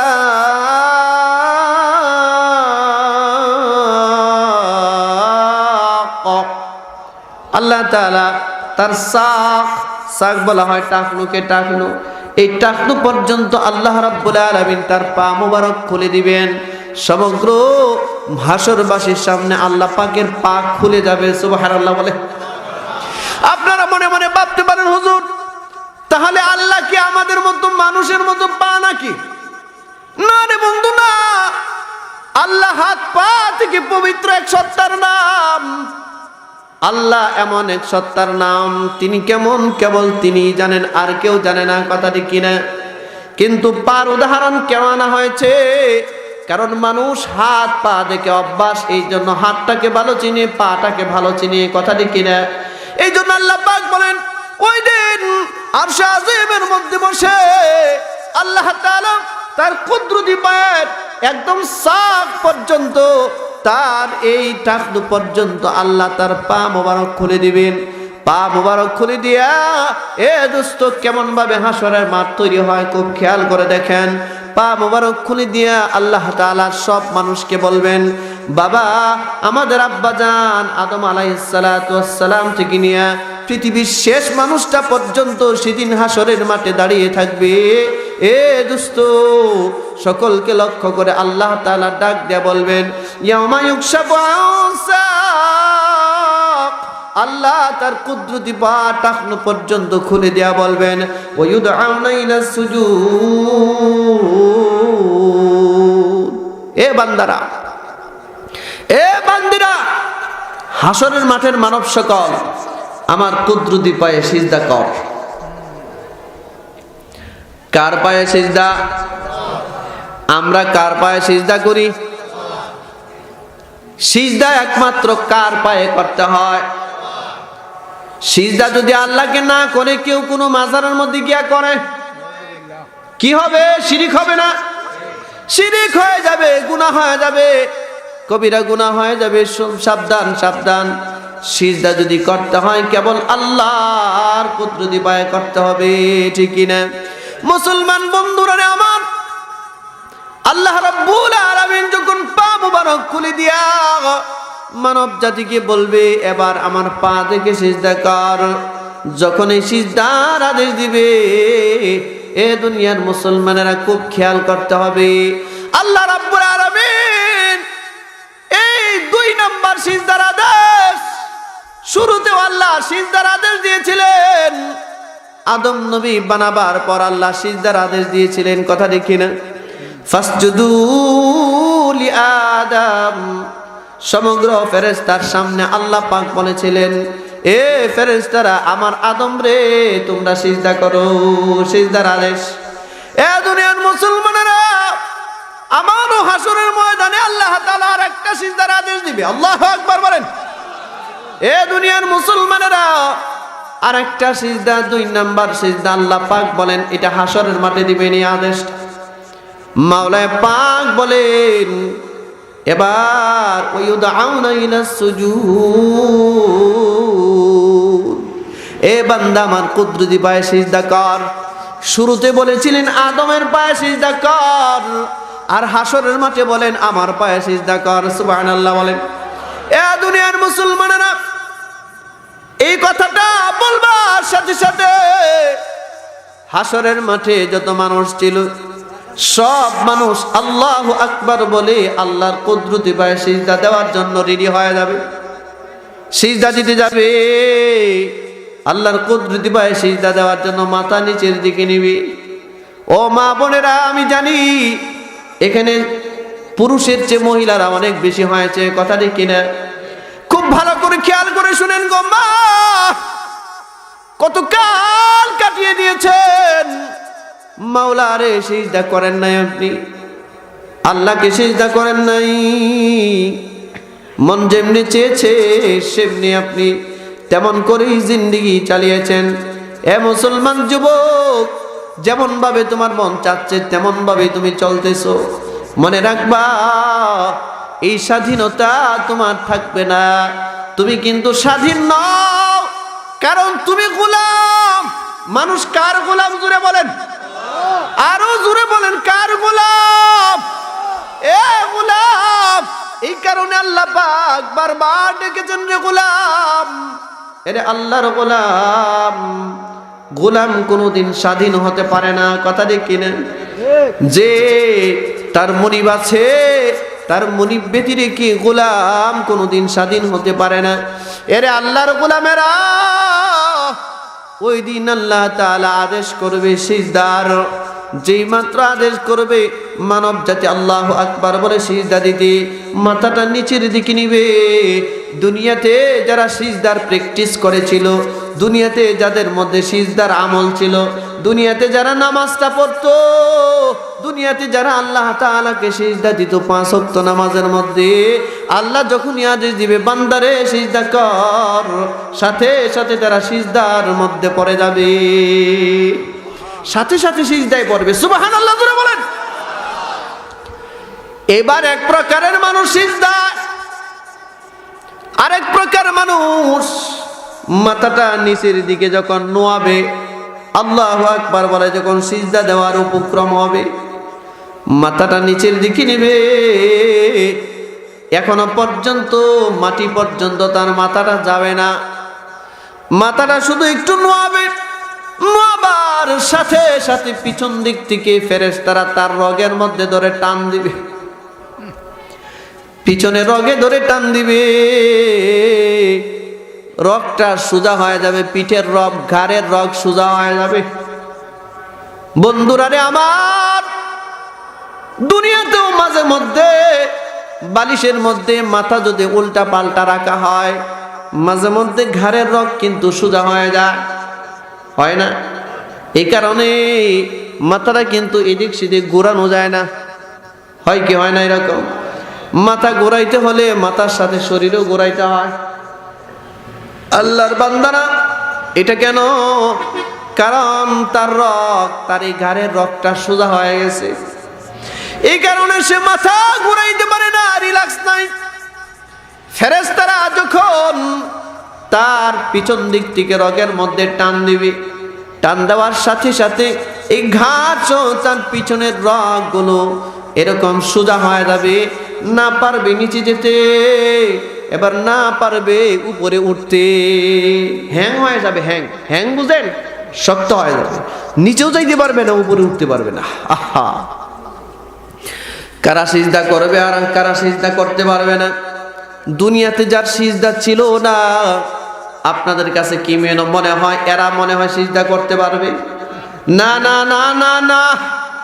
এ যুবক তুমি মনে করবা না, এ বন্ধু তুমি মনে করবা না, তুমি আজকে সিজদা দিচ্ছ না, তুমি আজকে নামাজ পড়ছো না, হাসরের মাঠে মনে হয় তোমার এই কারণে বিচার হবে না। না রে বন্ধু না, হাসরের মাঠে তোমার বিচার হবে, হাসরের মাঠে তোমাকে সিজদার আদেশ করা হবে। কিন্তু সেদিন যদি সিজদা না করতে পারো, তুমি বড় নাকামিয়াব হয়ে যাবে, তুমি বড় ধ্বংস হয়ে যাবে। এ আল্লাহর বান্দারা, যখন একদল সিজদা দিতে সক্ষম হবে আর একদল সিজদা দিতে পারবে না, অবস্থা যখন এমন হয়ে যাবে, আল্লাহ তাআলা আরেকটা আদেশ নাজিল করবেন তারা আরশ থেকে। এবার আল্লাহ পাক নিজে ডাক দিয়ে বলেন, ওয়ামতাজুল ইয়াউমা আইয়ুহাল মুজরিমুন।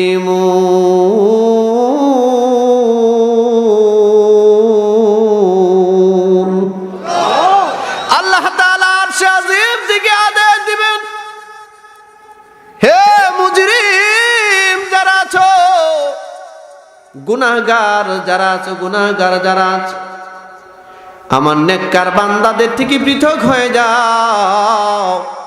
তার মানে আল্লাহ বলে, আমার সিজদাকারী বান্দাদের থেকে তোমরা পৃথক হয়ে যাও, যারা তোমরা সিজদা দিতে পারো নাই। দুইটা ভাগ, সুবহানাল্লাহ বলেন, দুইটা ভাগ। সিজদা যারা দিবে এদেরকে না হবে ডান দিকে। আল্লাহু আকবার, আরো জোরে বলেন আল্লাহু আকবার। এ দোস্ত, আর যারা সিজদা দিতে পারবে না এদেরকে না হবে বাম দিকে, এরা যাবে বাম দিকে। এরে আল্লাহর গোলামেরা, একদল ডান দিকে আর একদল বাম দিকে, হিসাব নাই, হিসাব নাই। এবার ডান দিক যারা হবে তাদেরকে বিনা হিসেবে জান্নাতে পৌঁছায়া দেওয়া হবে। সুবহানাল্লাহ। সিজদাকারী ব্যক্তি যে নামাজ পড়ে, ওই নামাজি ব্যক্তি হাসরের ময়দানে বিনা হিসাবে জান্নাতে চলে যাবে, হিসাব লাগবে না তার। এই জন্য তুমি নামাজের আমল করো, এই জন্য তুমি সিজদার আমল করো, এই জন্য তুমি সিজদা দাও আল্লাহকে। দোস্ত, সিজদা একদিন ঠিকই থাকবে, তুমি থাকবে না। সিজদা একদিন ঠিকই থাকবে, তুমি থাকবে না। আমি গতকালকে রাত্রে সিলেট ছিলাম, মাহফিলে সিলেটে। সিলেট থেকে মাহফিল শেষ করে বাসায় গিয়েছি, শরীরটা খুব অসুস্থ। বাসায় গেলাম, বাসার মধ্যে যাওয়ার পর মাথাটা একটু চুলকাচ্ছিল। রাতের বেলা, গভীর রাত 3টা সাড়ে 3টার মতো বাজে। আমি হঠাৎ করে আয়নার সামনে গিয়া দেখি, সাধারণত মাথার চুলের দিকে খুব একটা খেয়াল করি না, কিন্তু খেয়াল করে তাকায় দেখি কিছু কিছু চুল আমার মাথার মধ্যে পাকা শুরু করছে। এটা আমি এর আগে দেখি নাই, নজরও করি নাই কখনো মাথায় চুল পাকতেছে। হঠাৎ করে তাকাইলাম, তাকায়া ভালো করে খুঁজে দেখলাম একটা দুইটা না, বহু চুল পাকতেছে। একটু নামাজ পড়ে শুইলাম, এবার একা একা কম্বলে নিচে একা একাই কাঁদতেছে, একাই কান্না আসতেছে, আর অন্তরটার মধ্যে ভয় চলে আসছে। ভয়, আহারে আমার এই চুলগুলো পেকে যাবে তা তো চিন্তা কোনোদিন করি নাই, আমার এই চুল পাকবে তা চিন্তা করি নাই, কিন্তু আমি না চাইলেও আমার মাথার চুল পাকতেছে। কথাটি কিনা? আপনি না চাইলেও আপনার মাথার চুল পাকতেছে রে বাবা। না চাইলেও আপনার শরীরের এই টানা টানা চামড়াগুলো লুজ হয়ে যাচ্ছে। ওয়ানুআম্মিরহু নুনাক্কিসহু ফিল খালক আফালা ইয়াকিলুন। আল্লাহ পাক বলে, রে বান্দা, আমি তোর চোখের সামনে তোরে এত বিবর্তন করলাম, তোরে শিশু বানাইয়া পৃথিবীতে পাঠাইলাম, এই শিশু অবস্থা থেকে তোকে কিশোর অবস্থায় পৌঁছাইলাম, কৈশোর থেকে তোরে আমি যৌবনে পৌঁছাইলাম, ওই যৌবন থেকে তোরে আমি বৃদ্ধ বানাইলাম। এ বান্দা, তোর চোখের সামনে যখন তোর এই টানা টানা চামড়াগুলো লুজ হয়ে গেছে, তোর চোখের সামনে তোর কালো চুলগুলো সাদা হয়ে গেছে, আফালা তাকিলুন, বান্দারে তারপরেও কি তুমি বুঝবে না? তারপরে কি তুমি বুঝো না যে তুমি মরবে? এই যে তোমার মাথার চুল সাদা হচ্ছে, তোমার মুখের দাড়ি মুবারক সাদা হচ্ছে, তোমার শরীরের লোমকূপ গুলো সাদা হয়ে যাচ্ছে, টানা টানা চামড়াগুলো লুজ হয়ে যাচ্ছে, এত দূরে তুমি দেখতা, এখন কাছেই তুমি দেখো না। দোস্ত রে, তোমার কি মরণের কথা মনে হয় না? রাতের বেলা হিসাব মিলায়, কম্বলে নিচে শুয়ে শুয়ে হিসাব মিলায়, চিন্তা করতেছি, একা একা চিন্তা করতেছি, আরে জিন্দিগি থেকে তো বছরের পর বছর সময় চলে গেছে, মাসের পর মাস, যুগের পর যুগ সময় চলে গেছে। আমার মতো মানুষ আজকে আমার মাথার মধ্যে আমার মাথার চুল পাকতেছে, অথচ আমার জিন্দিগির ভিতরে নেক আমলের কিছুই আমি খুঁজে পাই না, নেক আমল আমি খুঁজে দেখি না। জিন্দিগি বরবাদ করে ফেললাম, জিন্দিগি বরবাদ দোস্তরে।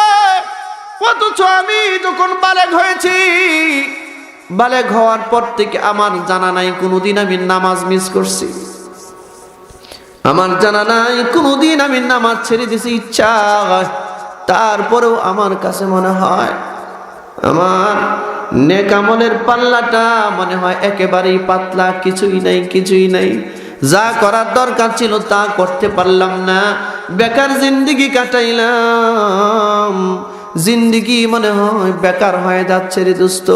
এ আল্লাহর বান্দা, এ দোস্ত, হে আমার বন্ধু, আজকে তোমার জিন্দিগি থেকে কতগুলো সময় চলে গেছে, রাতের পর রাত, দিনের পর দিন, মাসের পর মাস, বছরের পর বছর, যুগের পর যুগ গিয়েছে। কারো বছর 50, 60, 70, 80, 90 হয়ে গেছে। একটু যদি আপনি হিসাবের খাতাটা উল্টায় যদি দেখেন আপনার জিন্দেগির ভিতরে আপনার পরকালের অর্জন কতটুকু আছে, আর এই জিন্দেগির পিছনে আপনি কেমন ভাবে সময় লস করে ফেলছেন, দোস্ত হিসাবটা মিলাও। মালাকুল মউত তোমার সামনে আসলে কিন্তু হিসাব মিলাবার সময় আর তুমি পাবে না।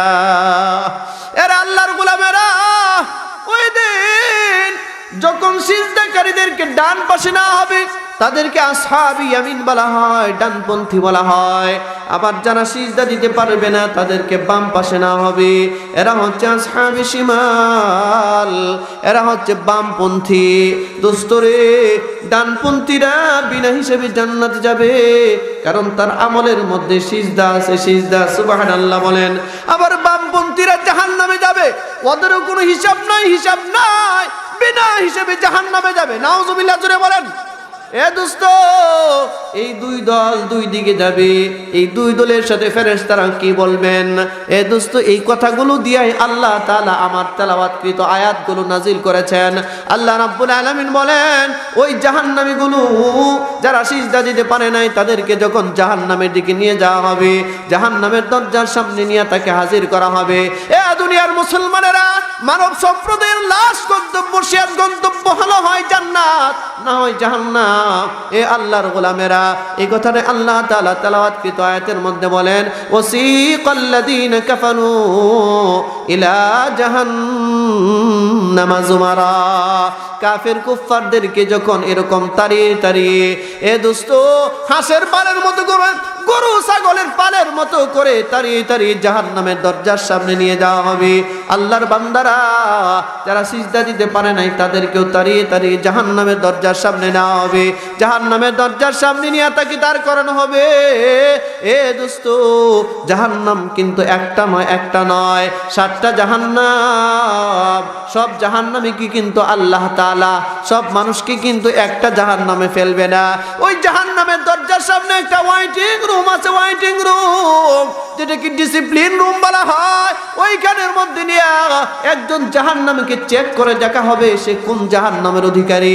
সে হোতামা নামক জাহান্নামে যাবে না, সাইল নামক জাহান্নামে যাবে না, সে ওয়াইল নামক জাহান্নামে যাবে। সে কোন পাপ করেছে, কোন পাপের জন্য কোন জাহান্নাম আছে। ওই জাহান্নামের গেটের সামনে গিয়া ওই ওয়াইটিং রুমে, ওই ডিসিপ্লিন রুমের সামনে সে দাঁড়াবে। এবার জাহান্নামের দায়িত্বপ্রাপ্ত ফেরেশতারা তাদের দিকে তাকাবে, তাদের দিকে তাকাইয়া এবার জাহান্নামের দায়িত্বপ্রাপ্ত ফেরেশতারা তাদেরকে কয়েকটা প্রশ্ন করবে। প্রশ্ন শুনবেন, প্রশ্নগুলো না দোয়া করে দিব? আল্লাহর গোলামেরা এবার প্রশ্ন করে, ফেরেশতারা এবার প্রশ্ন করে, ওয়াসিকাল্লাযীনা কাফারু ইলা জাহান্নামা যুমারা হাত্তা ইযা জাউহা ফুতিহাত আবওয়াবুহা ওয়া ক্বাল। জাহান্নামের দরজাটা যখন খুলে দেওয়া হবে আর এই জাহান্নামীগুলোর জাহান্নামের ওয়াইটিং রুমের মধ্যে নিয়ে দাঁড় করানো হবে, দাঁড় করাইয়া জাহান্নামের দায়িত্বপ্রাপ্ত ফেরেশতারা এবার তাদেরকে জিজ্ঞাসা করবে, যুবক, জাহান্নামী, আলাম ইয়াতিকুম রুসুলুম মিনকুম ইয়াতলুনা আলাইকুম আয়াতি রাব্বিকুম ওয়া ইউনযিরুনাকুম লিকা ইয়াউমিকুম হাদা। আল্লাহু আকবার বলেন, আর জোরে বলেন আল্লাহু আকবার। আল্লাহর বান্দারা, ফেরেশতারা ডাক দিয়া বলবে, এরে জাহান্নামী, আজকে তুমি জাহান্নামের দরজার সামনে কেন এসেছো? আলাম ইয়াতিকুম রুসুলুম মিনকুম, তোমাদের মধ্য থেকে কি কোনো নবী রাসূল তোমাদের কাছে যায় নাই? যেই নবী রাসূলরা এই জাহান্নামের সতর্কবাণী তোমাদের কি দুনিয়াতে দেয় নাই? আলাম ইয়াতিকুম রুসুলুম মিনকুম ওয়া ইয়াতলুনা আলাইকুম আয়াতি রাব্বিকুম, তোমাদের সামনে কি কোনো সতর্ককারী যায় নাই যারা আজকের এই দিনের ভয়াবহতা সম্পর্কে তোমাকে অতীতে কেউ সতর্ক করে নাই, দুনিয়াতে কি কেউ তোমাকে সতর্ক করে নাই? তোমার সামনে কি কোনো আলেম ওলামা যায় নাই যারা তোমাদেরকে জাহান্নামের কথা শোনাইতো, যারা তোমাদেরকে জাহান্নামের বয়ান করে শোনাতো? তোমাদের কাছে কি তারা যায় নাই? এই লোকগুলো, এই জাহান্নামীরা তখন ডাক দেয়া বলবে, ক্বালু বালা, হ্যাঁ, আমাদের কাছে ওই আলেমরা গিয়েছিল, আমাদের কাছে ওই নবী রাসূলরা গিয়েছিল, তারা আমাদেরকে আল্লাহর ভয়ের আলোচনা করত, তারা আমাদের কাছে জাহান্নামের ভয়াবহতার আলোচনা করেছে, আমাদের কাছে জান্নাতের সুখ শান্তির আলোচনা করেছে। ক্বালু বালা ওয়ালাকিন হাক্কাত কালিমাতুল আযাবি আলাল কাফিরিন, তারা স্বীকার করে নিবে, কিন্তু সেই জায়গায় স্বীকার করলেও তাদের লাভ নাই, শাস্তি থেকে বাঁচতে পারবে না। পারবে বাঁচতে? কিলা আদখুলু আবওয়াবা জাহান্নামা খালিদিনা ফিহা, তখন ডাক দেয়া বলা হবে, ঢুক, জাহান্নামের দরজার ভিতরে ঢুকতে থাক। একটারা ডাক দিবে, আমলনামা চেক করবে, চেক করে দেখে ওর জাহান্নামের নাম হচ্ছে সাঈর নামক জাহান্নাম। একটা শিল হাতের মধ্যে নিবে, ফেরেশতারা একটা শিল হাতের মধ্যে নিয়া ওই জাহান্নামের কপালের মধ্যে একটা শিল মারবে, শিলটার নাম হচ্ছে তুই যে জাহান্নামের মধ্যে যাবে, এই জাহান্নামের নাম হচ্ছে সাঈর নামক জাহান্নাম। সাঈর নামক জাহান্নামের একটা শিল তার কপালের মধ্যে মেরে দেওয়া হবে, আরেকটা শিল তার পিঠের মধ্যে মেরে দেওয়া হবে। দোস্তরে, আরেকজন আসবে, তার জাহান্নাম হয়ে যাবে হুতামা নামক জাহান্নাম। একটা শিল হাতের মধ্যে ফেরেশতা নিবে, শিলটা হাতের মধ্যে নিয়ে তার কপালের মধ্যে এমন ভাবে একটা শিল মারবে, হুতামা নামক জাহান্নামের শিল তার কপালের মধ্যে দিয়ে দেওয়া হবে। এরা আল্লাহর গোলামেরা, এই শিলগুলো মাথার মধ্যে, কপালের মধ্যে দেওয়ার পর, পিঠের মধ্যে দেওয়ার পর এবার এদেরকে জাহান্নামের মধ্যে নিক্ষেপ করে দেওয়া হবে। আল্লাহর নবী বলেন, জাহান্নামের মধ্যে একটা জাহান্নামেরই নিক্ষেপ করা হবে, ও জাহান্নামের তলদেশে পৌঁছতে 70 বছর সময় লাগবে। 70টা বছর সময় লাগবে জাহান্নামের তলদেশে পৌঁছাতে।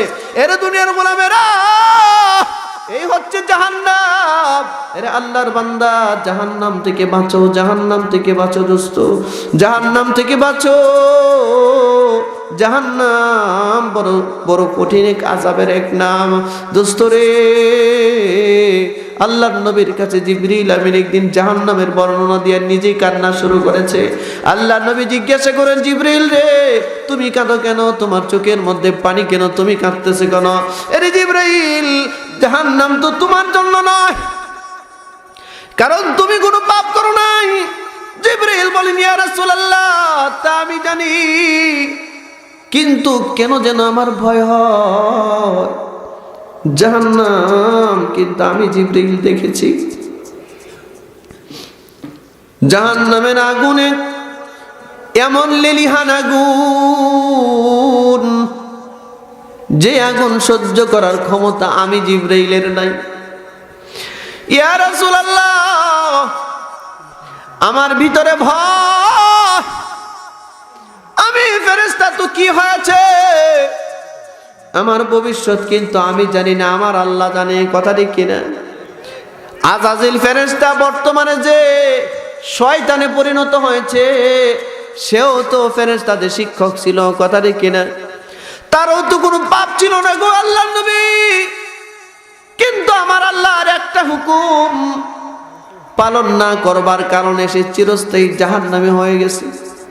নবীজি গো, আমার মরার আগে যদি আল্লাহ আমাকে এরকম ভাবে অবাধ্য বানিয়ে দেয়, আমাকে যদি জাহান্নামের উপযোগী বানায় দেয়, আমার মতো জিবরিল জাহান্নামের আগুন সহ্য করা আমার দ্বারা সম্ভব নয়।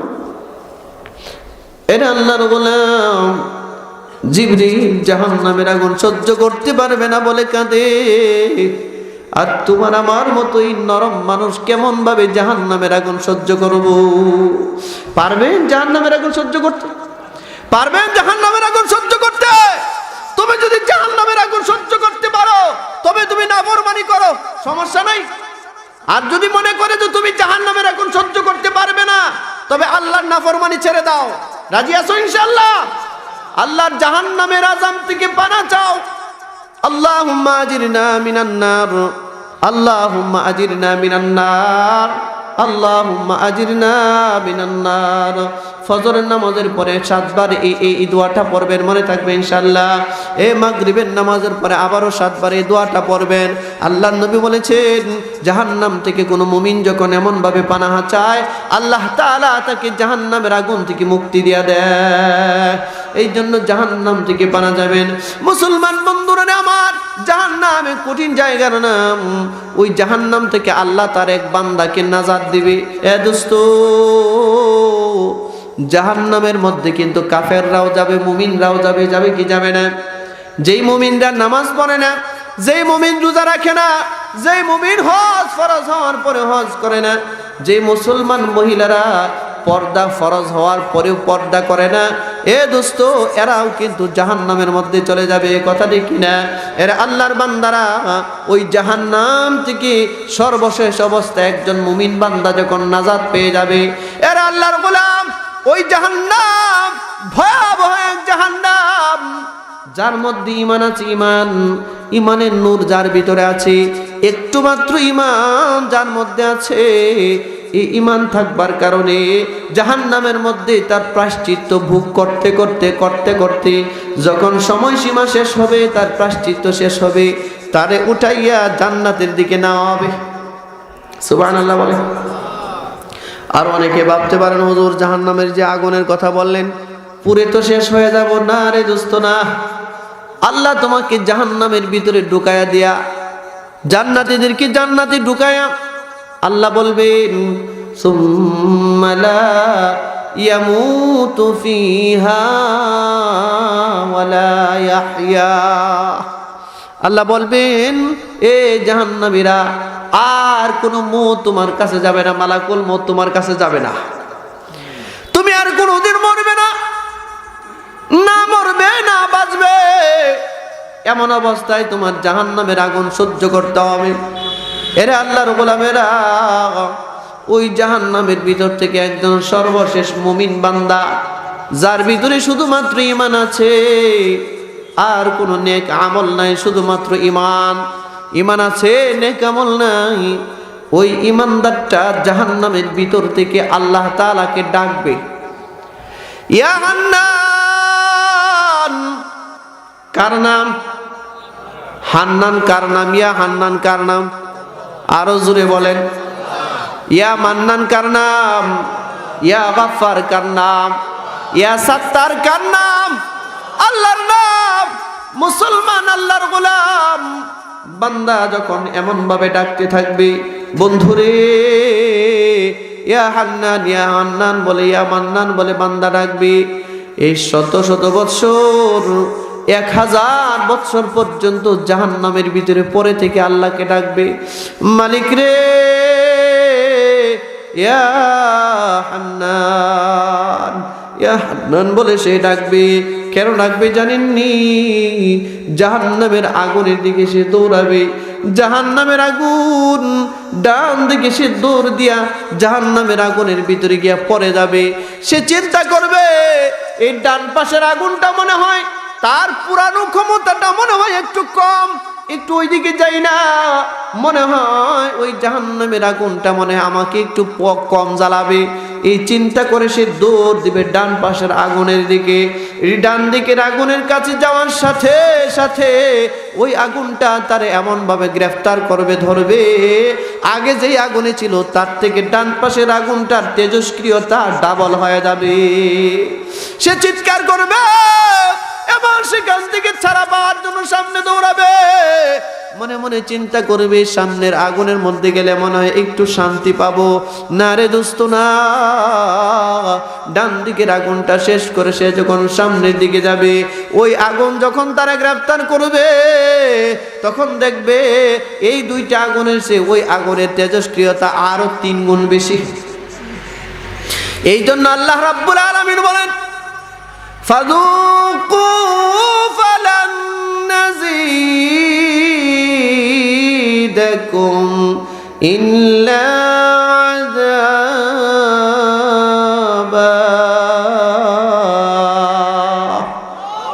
ওই দিন আল্লাহ তাআলা জাহান্নামের ভিতরে জাহান্নামের ঢুকায় দিয়া আর একটা আদেশ দিবে আল্লাহ আদেশ দিয়া বলবে, এই জাহান্নামীরা, তোমরা এই কথা মনে করবা না যে তোমাদের জাহান্নামের আগুন, জাহান্নামের আযাব মনে হয় তোমাদেরকে একটু লাঘব করা হবে, তোমাদেরকে মনে হয় একটু লাঘব করা হবে, তোমাদের আযাব মনে হয় কমানো হবে। না না না, ফাযুকু ফালান নাযীদাকুম ইল্লা আযাবা। জাহান্নাম এমন একটা নিকৃষ্ট জায়গার নাম, ওই জাহান্নামের ভিতরে শুধুমাত্র বান্দার আযাব বাড়বেই বাড়বে, আর আযাব কমবে না।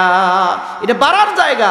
ওই জাহান্নাম থেকে আল্লাহর এক বান্দা, মুমিন বান্দা ডাকবে, ইয়া হান্নান ইয়া হান্নান, 1000 বছর পর্যন্ত ডাকবে।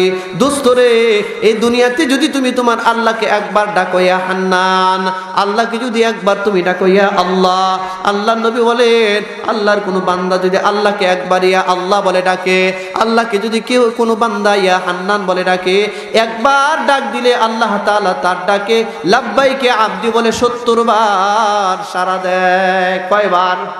70 বার সাড়া দেয়। কিন্তু জাহান্নামের মধ্যে যাওয়ার পর ওই জাহান্নামে আপনি 1000 বছর পর্যন্ত বান্দা চিৎকার করবে, একবারও আল্লাহ সাড়া দিবে না। 1000 বছর পর্যন্ত জাহান্নামের ভিতরে সে চিৎকার করবে, কিন্তু আল্লাহ তাআলা তার ডাকে সাড়া দিবে না।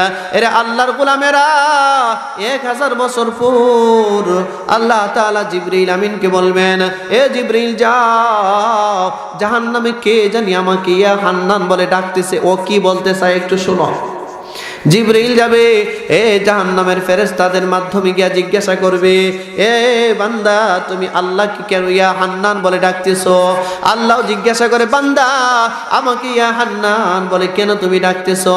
এবার বান্দা বলে, মালিক, ও মাওলা, আর কত জাহান্নামের আগুনে জ্বলব রে আল্লাহ। জ্বলতে জ্বলতে জ্বলতে জ্বলতে দেহটা শুধু আংরা হয় নাই, কলিজাটা সহ আংরা হয়ে গেছে রে আল্লাহ। মালিক হে, আমি যে আর এই জাহান্নাম সহ্য করতে পারতেছি না রে আল্লাহ। আরে মালিক, জানি আমার কাছে কোনো নেক আমল নাই, জানি আমার মুক্তির কোনো ব্যবস্থা নাই, এই জাহান্নাম থেকে মুক্তির কোনো ব্যবস্থা আমার নাই, এটা আমি জানি আল্লাহ। কিন্তু দুনিয়াতে তোমাকে কোনোদিন ইয়া হান্নান বলে ডাকি নাই রে আল্লাহ। কেন জানি আমার জবানের মধ্যে আজকে শুধু ইয়া হান্নান নাম আসতেছে, এই নামেই শুধু তোমারে ডাকতেছি। মালিক হে, আমার মধ্যে কিছু না থাকলেও অন্তত তোমার ইয়া হান্নান নামটার উসিলায় তুমি আমার একটু জাহান্নাম থেকে বের করো আল্লাহ। আল্লাহ বলেন, বান্দারে, ইয়া হান্নান ইয়া মান্নান বলে কেন ডাকিস বান্দা? আমি তো তোর ডাকে সাড়া দিব না। ও বন্ধু, আপনারা বলেন, আল্লাহকে কেউ যদি ডাকে, আল্লাহ যদি সাড়া না দেয়, কে তার ডাকে সাড়া দেবে? সাড়া দেবার কেউ আছে? আল্লাহ ছাড়া সাড়া দেবার কেউ আছে? না রে দোস্ত, নাই। কিতাবের মধ্যে আসছে, আল্লাহর এক পাপিষ্ঠ গুনাহগার গোলাম হজের মধ্যে কাবা শরীফের পাশে গিয়ে দাঁড়াইছে। তার কাফেলার সাথে আরো কিছু মানুষ গেছে। হজে গেলে তো আল্লাহ বান্দার গুনাহ মাফ করে, কথা ঠিক কিনা? কিন্তু আল্লাহর ওই গোলাম হজে গিয়েছে, এত পাপ করেছে, এত পাপ করেছে। আল্লাহর ওই গোলাম কাবা শরীফ মাতাফের মধ্যে তোয়াফ করতেছে। তোয়াফ করে এসে মাকাম ইব্রাহিমের পিছনে যখন নামাজ আদায় করে, 2 রাকাত নামাজ আদায় করে আল্লাহকে বলে, আল্লাহ, এই তাওয়াফের উসিলায় তুমি আমাকে মাফ করে দাও। বান্দা মাপ চায়, অদৃশ্য থেকে আওয়াজ আসে, গায়ব থেকে আওয়াজ আসে, না রে গোলাম, তোরে মাফ করব না। বান্দা যখন আওয়াজ পায় আল্লাহ তারে মাফ করবে না, কিন্তু বান্দা তার আল্লাহকে ডাকতে ভুল করে না, আবারও তোয়াফ করে, আবারও তোয়াফ করে, আবারও হাত উঠায়, আবারও হাত উঠায় দোয়া করে, আল্লাহ রে আমি কিন্তু তোমার এক ভিক্ষুক বান্দারে, আল্লাহ ক্ষমা ভিক্ষা নিতে এসেছি, ক্ষমা ভিক্ষা দাও, তুমি আমারে মাফ করো। ও দৃশ্য থেকে আওয়াজ আসে, এ বান্দা তুই এত পাপ করেছিস, তোরে আমি মাফ করব না, তোরে আমি মাফ করব না। আমার আল্লাহর গোলাম কান্দে, কাঁদতেছে, কাঁদতেছে, আবারও কাঁদে, আবারও তোয়াফ করে, আবারও তোয়াফ করে, সে আবারও কাঁদে, মালিক হে তুমি আমাকে মাফ করে দাও। ও দৃশ্য থেকে আওয়াজ আসে, না রে গোলাম তোরে আমি মাফ করব না, তোর পাপের বোঝা বড় ভারী, তোরে মাফ করব না। এই আওয়াজগুলো যখন আসে আবারও দোয়া করে, আল্লাহ মাফ করো, মালিক তুমি মাফ করো আল্লাহ। ও দৃশ্য থেকে আওয়াজ আসে, না তোরে আমি মাফ করব না। বেহায়ার মতো বারবার চাচ্ছে, কিন্তু আওয়াজ আসতেছে আল্লাহ তারে মাফ করবে না। পাশে আর একজন হাজী ছিল, তারা জিজ্ঞাসা করে, এ আল্লাহর গোলাম বারবার কেন তুমি আল্লাহর কাছে হাত পাতো, বারবার কেন তুমি আল্লাহর কাছে ক্ষমা চাও, তুমি কি শুনো না? তুমি যতবার মাফ চাও ততবার আল্লাহ তোমাকে জানায় দেয় আল্লাহ তোমারে মাফ করবে না, তবে কেন আবারও সে আল্লাহর কাছে তুমি হাত উঠাও? এবার ওই লোকটা কাঁদে, আর ওই হাজীকে জিজ্ঞাসা করে, এরে আল্লাহর গোলাম আমি শুনি, আমি যখন আমার মালিকের কাছে হাত পাতি, আমার মালিক আমারে জানায় আমার আল্লাহ আমারে মাফ করবে না, তারপরে আমি বেহায়ার মতো আমার আল্লাহর কাছে হাত পাতি, তুমি আমারে লজ্জা দিচ্ছ কেন? আমি আমার আল্লাহর কাছে বারবার হাত পাততেছি। দুস্তরে তুমি কি বলবে? আমার আল্লাহ ছাড়া এমন কোন আল্লাহ আসেনি আমারে মাফ করবে? তুমি যে বলতেছো বারবার, কেন আমি আমার আল্লাহর কাছে ক্ষমা চাচ্ছি, আল্লাহ ক্ষমা করবে না বলে ঘোষণা দিয়েছে, তারপরে বেহায়ার মতো হাত পাততেছি।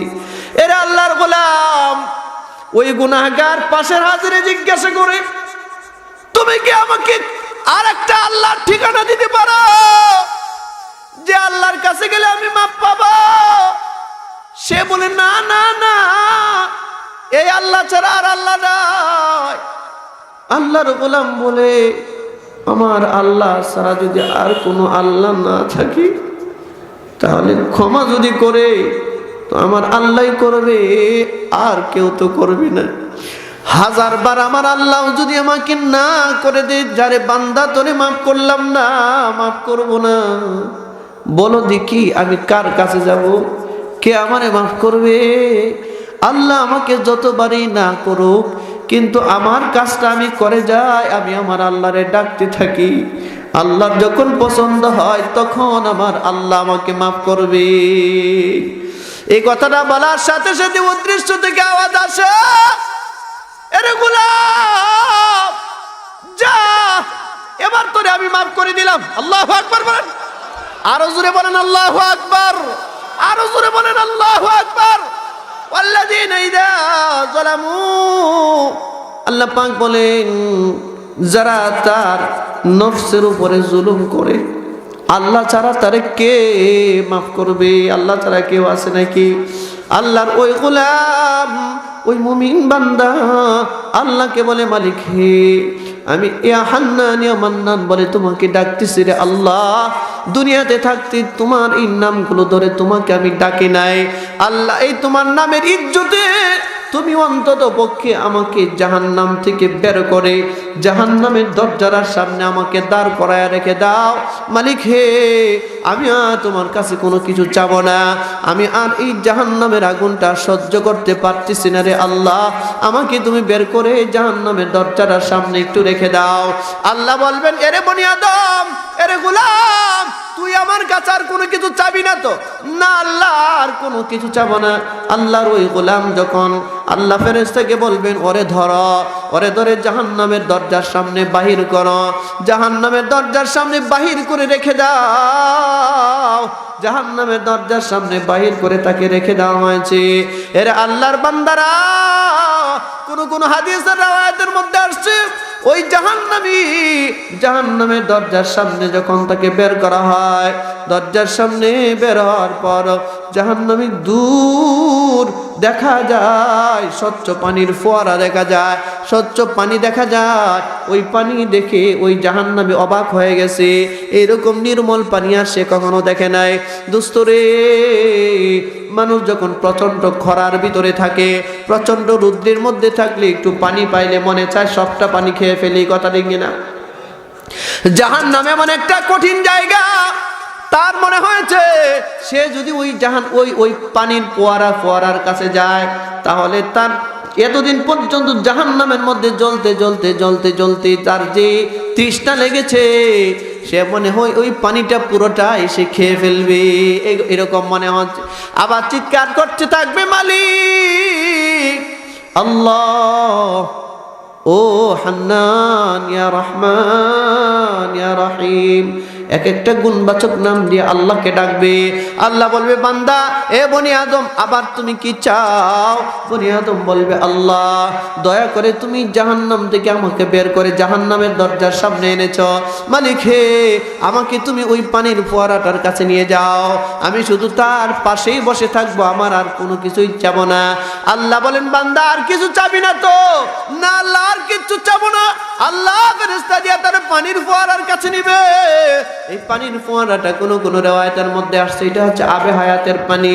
আবে হায়াতের পানির একটা বৈশিষ্ট্য হলো, ওই পানি দ্বারা কেউ যদি একবার গোসল করে আর মরণ কোনোদিন তার হবে না, মরণ কোনোদিন তার হবে না।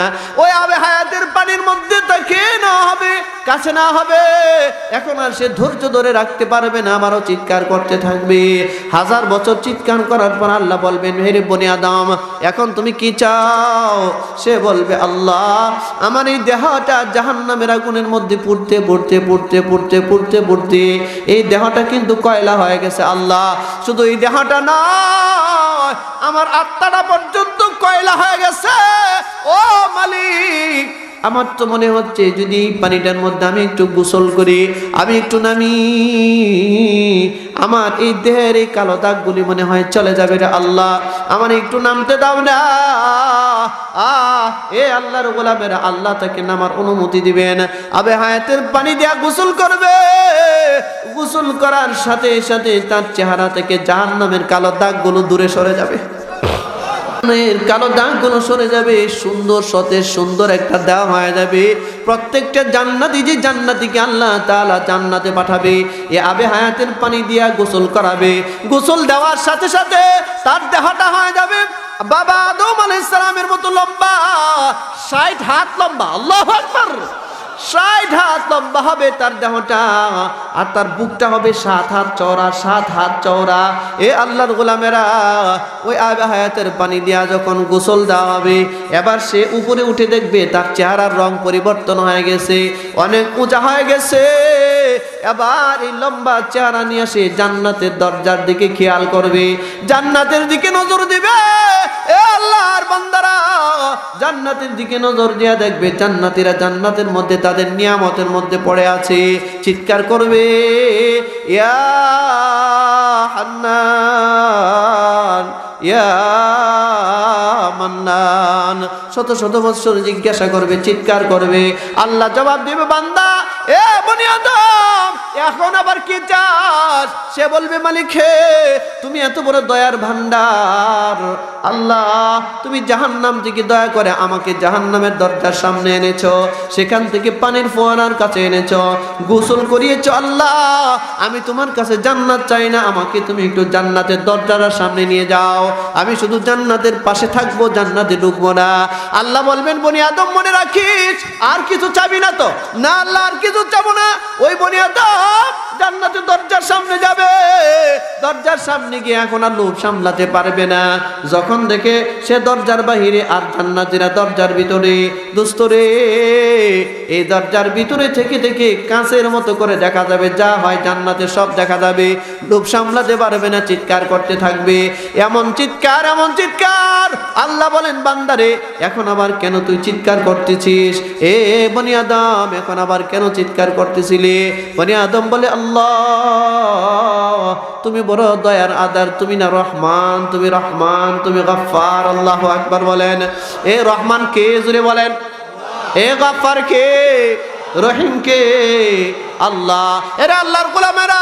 ওই লোকটা বলবে আল্লাহ, ওই ইমানদার বলবে মালিক হে, আমি তুমি আমার উপরে এত দয়া করেছো আল্লাহ, আনতে আনতে জান্নাতের দরজার সামনে আনছো আল্লাহ, আর সহ্য হয় না, আমাকে একটু দরজাটা খুলে ভিতরে ঢুকায়া দাও, আমার সিট মিট লাগবে না, আমি কিন্তু শুধু জান্নাতীদের খেদমত করব আল্লাহ, আমি শুধু তাকায়া তাকায়া দেখবো এরা কি করে না করে।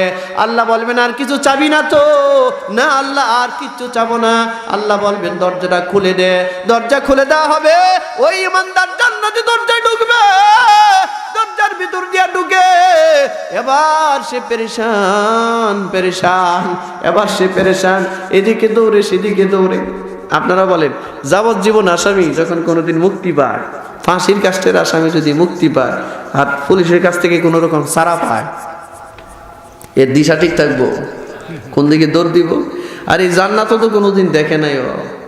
জান্নাত এমন একটা জায়গা, আ'আদাতু লিইবাদিয়াস সালিহিন মা লা আইনুন রাআত ওয়ালা উযুনুন সামিআত ওয়ালা খাতারা আলা কলবি বাশার।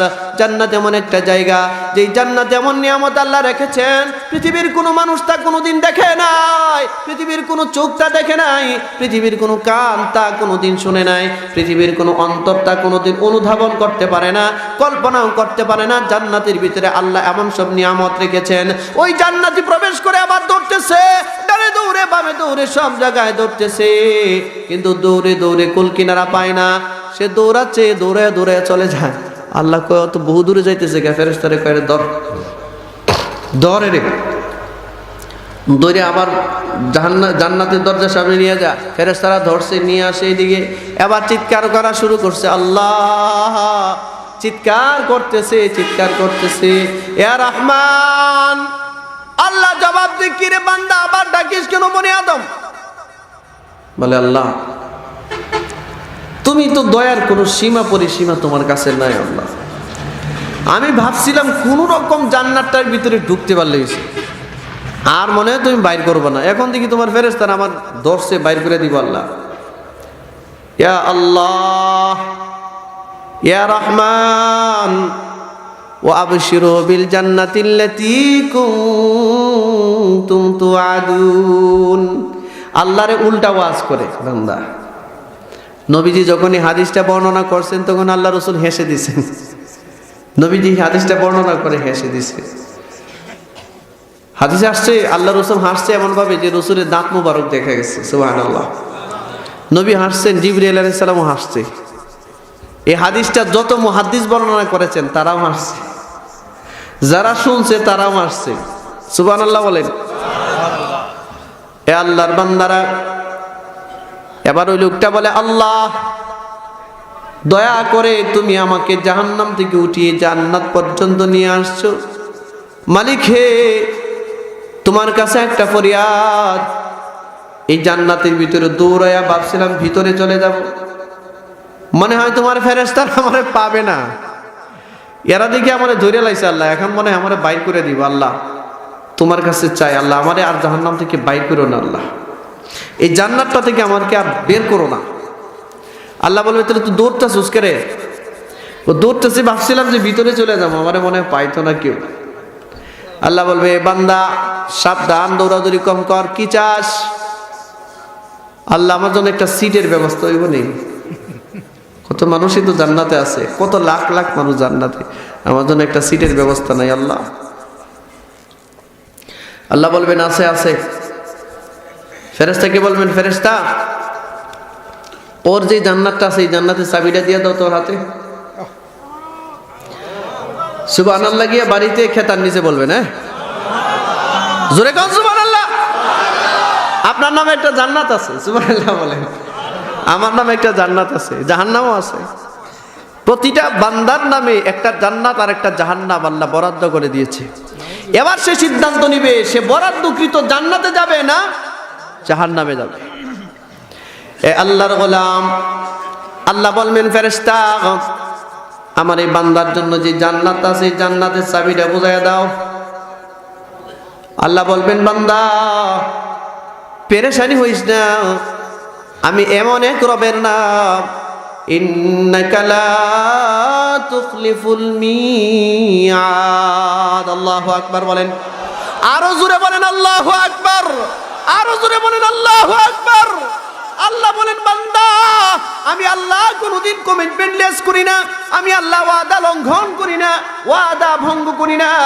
যারা একবার জান্নাতের ভিতরে ঢুকায় তারে আর বের করি না।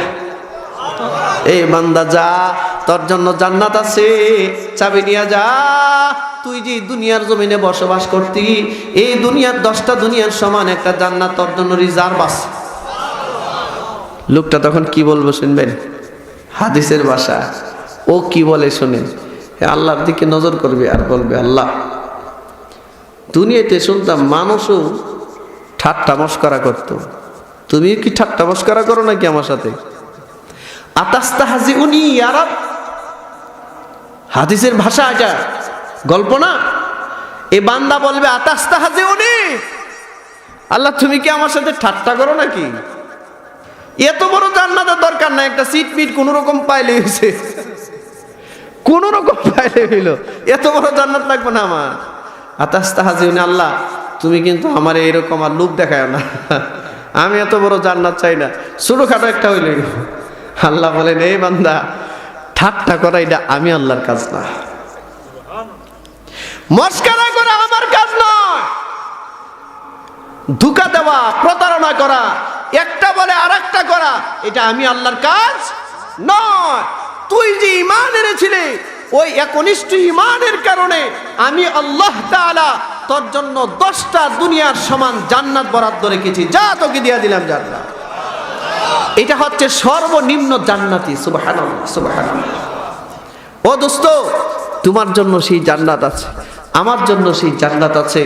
এখন আমাদের আজকের আলোচনার দ্বারা আমাদের এতটুকুন পর্যন্ত আপনাদের কাছে আরজি, আমরা ডিসাইড করব, সিদ্ধান্ত নিব, আমরা আমাদের জন্য বরাদ্দকৃত জান্নাতে যেতে চাই না জাহান্নামে যেতে চাই। কোন দিকে যেতে চাই? কারা কারা যেতে চান? নারায়ে তাকবীর, আরো জোরে নারায়ে তাকবীর। আল্লাহ তুমি কবুল করো, বলো না আমিন। হাত নামান। জান্নাতে যেতে হলে কিছু কর্মসূচি, এত লম্বা কথা আর বলার সুযোগ নেই।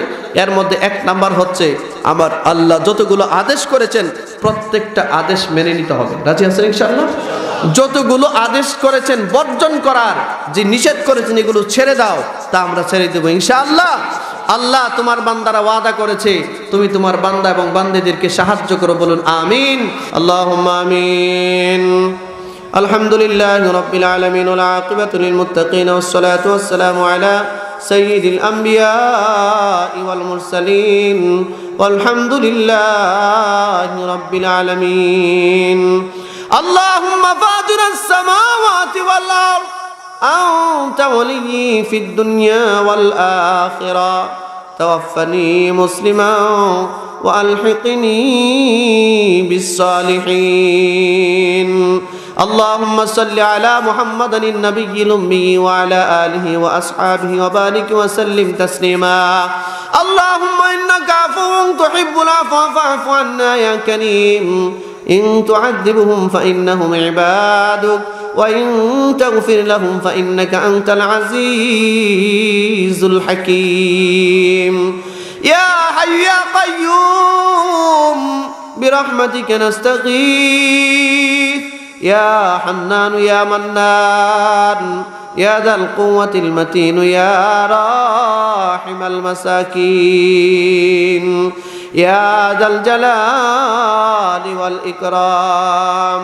ও আসমান জমিনের মালিক আল্লাহ, আমরা কতিপয় গুনাহগার, আয় আল্লাহ আলহারা ইসলামী পাঠাগার কর্তৃক আয়োজিত আজকের এই 3 দিন ব্যাপী ইসলামী মহাসম্মেলনের প্রথম দিনের প্রথম অধিবেশন শেষ করে আয় আল্লাহ আমি গুনাহগার, আমি অদম তোমার নেককার বান্দাদেরকে সাথে নিয়ে তোমার শাহী দরবারে হাত উত্তোলন করেছে। আল্লাহ আমাদের মজলিসের মধ্যে অনেক আলিম ওলামারা আছেন, অনেক হাফিজ কুরআন আছেন, আল্লাহ অনেক হাজী সাহেবরা আছেন, যুবক ভাইয়েরা আছে, পর্দার আড়ালে মা বোনেরা আছে, মাসুম বাচ্চাগুলো আছে রে আল্লাহ। আয় রাব্বি কারীম মেহেরবানি করে আমাদের সকলের আজকের এই মাহফিলকে তুমি কবুল আর মঞ্জুর করে নাও। আল্লাহ এই মাহফিলের আয়োজন যারা করলো, যারা টাকা পয়সা দান করলো, সকলকে তুমি কবুল করে নাও। আমরা যারা হাজিরা দিয়ে সে কথা বলেছি, যারা কথা শুনেছি, আমাদেরকে তুমি কবুল করে নাও।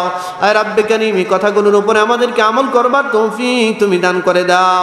ওই জাহান্নামের আযাব থেকে তুমি আমাদেরকে নাজাত দাও আল্লাহ, জাহান্নামের আযাব থেকে তুমি আমাদেরকে বাঁচাও, জাহান্নামের আযাব থেকে তুমি আমাদেরকে বাঁচাও রে আল্লাহ। আল্লাহুম্মা আজিরনা মিনান নার, আল্লাহুম্মা আজিরনা মিনান নার, আল্লাহুম্মা আজিরনা মিনান নার। ওরে মালিক, কত মানুষ কত সময় দোয়া চাই রে আল্লাহ। গত বৎসরের সভাপতি নাই আল্লাহ, জানি না আগামী বৎসর আমরা থাকবো কিনা গো আল্লাহ। মালিক হে, জানি না কার জিন্দিগির শেষ মোনাজাত এটা হয়ে যায়, কার জিন্দিগির শেষ মাহফিল এটা হয়ে যায় রে আল্লাহ, আমরা কেউ বলতে পারি না। আয় রাব্বে কারীম, এটাই যদি আমাদের জিন্দিগির শেষ এরকম জলসা হয়, মালিক হে আজকের এই জলসার উসিলায়, মাহফিলের উসিলায় তুমি আমাদের জিন্দিগির तमाम গুনাহ খাতাগুলো মাফ করে দাও আল্লাহ। আমাদের জিন্দা মুর্দা সকলকে মাফ করে দাও। সভাপতি সাহেবের জন্য দোয়া চাওয়া হয়েছে, ফজিলা বেগম নামে একজন দোয়া চেয়েছেন, আরো অনেকে দোয়া চেয়েছেন। অনেক মানুষ অনেক সময় মুসাফা করে হাদিয়া তোহফা দেয়, টেলিফোনে দোয়া করে অনেক সময় দোয়া চায় আল্লাহ। দেশ বিদেশ থেকে অনেকে দোয়া চায়, কে কোন আশা নিয়ে দোয়া চায় তুমি জানো রে আল্লাহ। প্রত্যেকের মনের নেক মাকাসিদ গুলো তুমি পুরা করে দাও। আয় আল্লাহ তাআলা, আমরা যারা হাত উত্তোলন করলাম, মালিক হে আমাদের আব্বা আম্মার গুনাহ খাতাগুলো তুমি মাফ করে দাও রে আল্লাহ। অনেকের দুঃখিনী মা কবরে পড়ে আছে রে আল্লাহ, অনেকের দুঃখিনী বাবা কবরে পড়ে আছে। মালিক রে, এই প্রচন্ড ঠান্ডার দিনে আমরা যারা এখানে দাঁড়িয়ে আছি, বসে আছি, আমাদের গায়ের মধ্যে চাদর আছে রে আল্লাহ, শীতের কাপড় আমরা জড়িয়ে রেখেছি, বাসার মধ্যে গিয়া ল্যাপ কম্বল নিয়ে ঘুমায় যাব রে আল্লাহ। কিন্তু দুঃখিনী মা যারে 4-5টা কাপড় দিয়ে পেঁচায়া আজ থেকে 10-15 বছর পূর্বে কবরের মধ্যে রেখে এসেছি গো আল্লাহ। জানি না মা কোন অবস্থায় পড়ে আছে, জানি না বাবা কোন অবস্থায় পড়ে আছে। মালিক রে, ওই মা বাবার রেখে যাওয়ার সম্পদ এখন আমরা ভোগ করতেছি। ওই মা বাবা কষ্ট করে একটার পর একটা ইট বসাইয়া বিল্ডিং করে গেছে, ঘর করে গেছে, না খেয়ে না শুয়ে সম্পদ করে গেছে।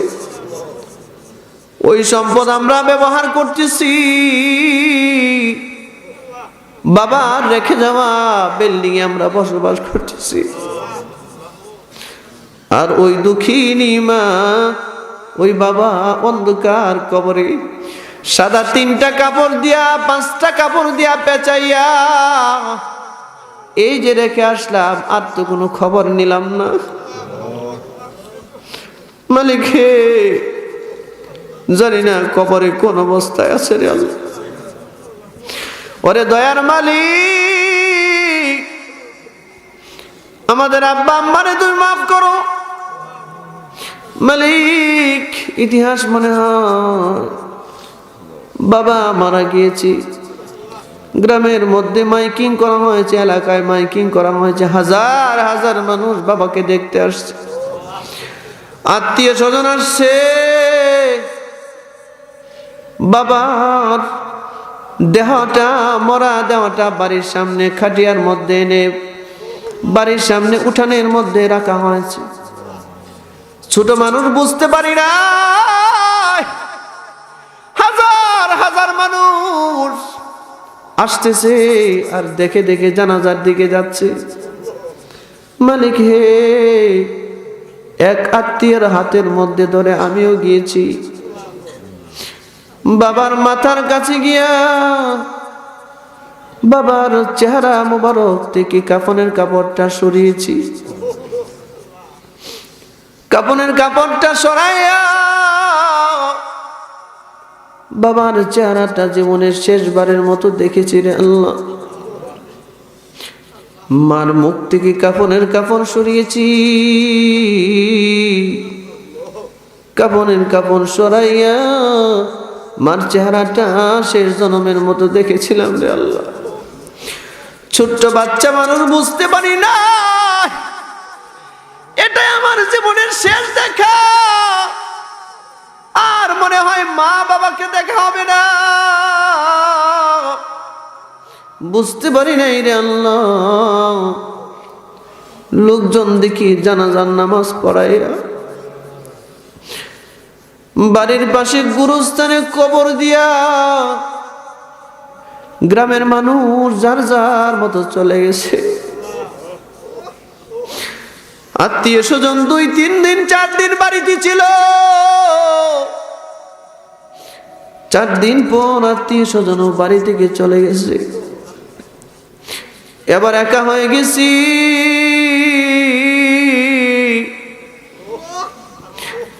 বাড়ির এই পাশে একবার যায়, ওই পাশে একবার যাই,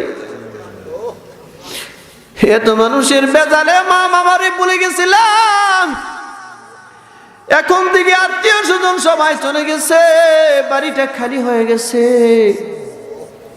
বাড়ির আশেপাশে গিয়া ঘুরাই, মা বাবাকে দেখি না। যেই ঘরের মধ্যে মা বাবার মাঝখানে যে খাটের মধ্যে ঘুমাইতাম, ওই রুমটার ভিতরে গেছি।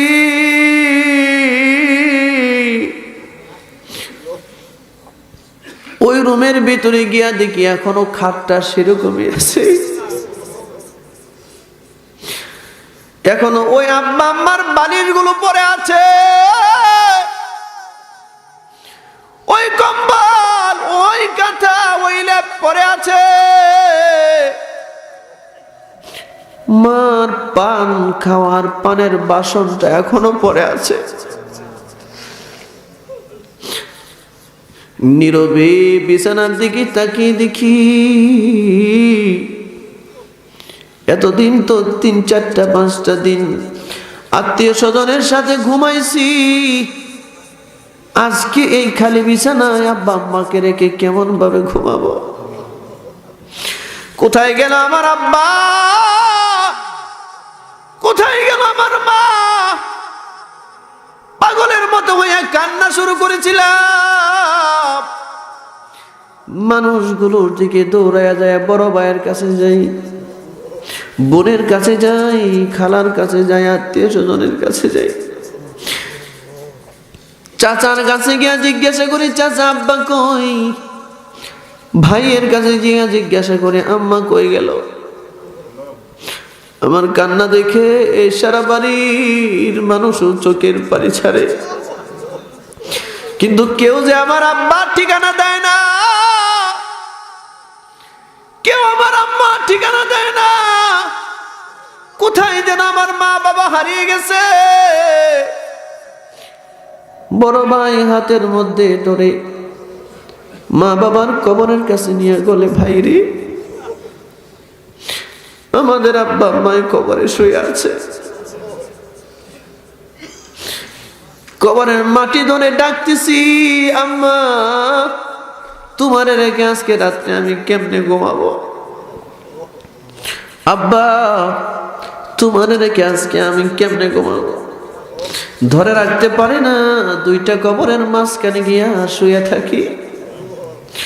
মানুষ, সারা এলাকার মানুষ কান্দে,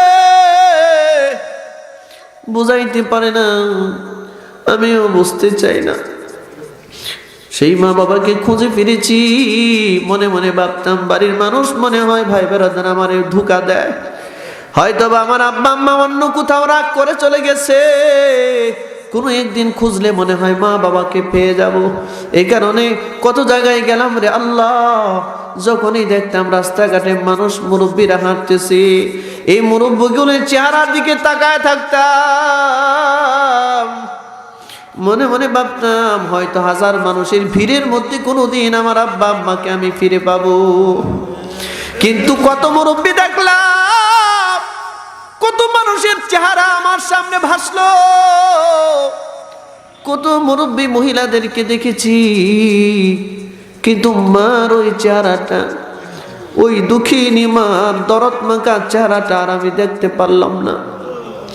ওই বাবার মায়াবী চেহারাটা দেখলাম না। মালিক হে, এরকম ভাবে প্রত্যেকটা সন্তানই কিন্তু তার মা বাবারে ভালোবাসে রে আল্লাহ। সেই আদরের মা বাবা আজকে শত শত কিলোমিটার দূরে, মা বাবার কবরের মধ্যে মা বাবা পড়ে আছে রে আল্লাহ। কিন্তু দুঃখিনী মা বাবার কবরের পাশে পর্যন্ত আমরা দাঁড়াইতে পারি না। আল্লাহ রে, প্রাণ খুলে দোয়া করে দিলাম, রব্বির রহমহুমা কামা রব্বায়ানি সগীরা, রব্বির রহমহুমা কামা রব্বায়ানি সগীরা।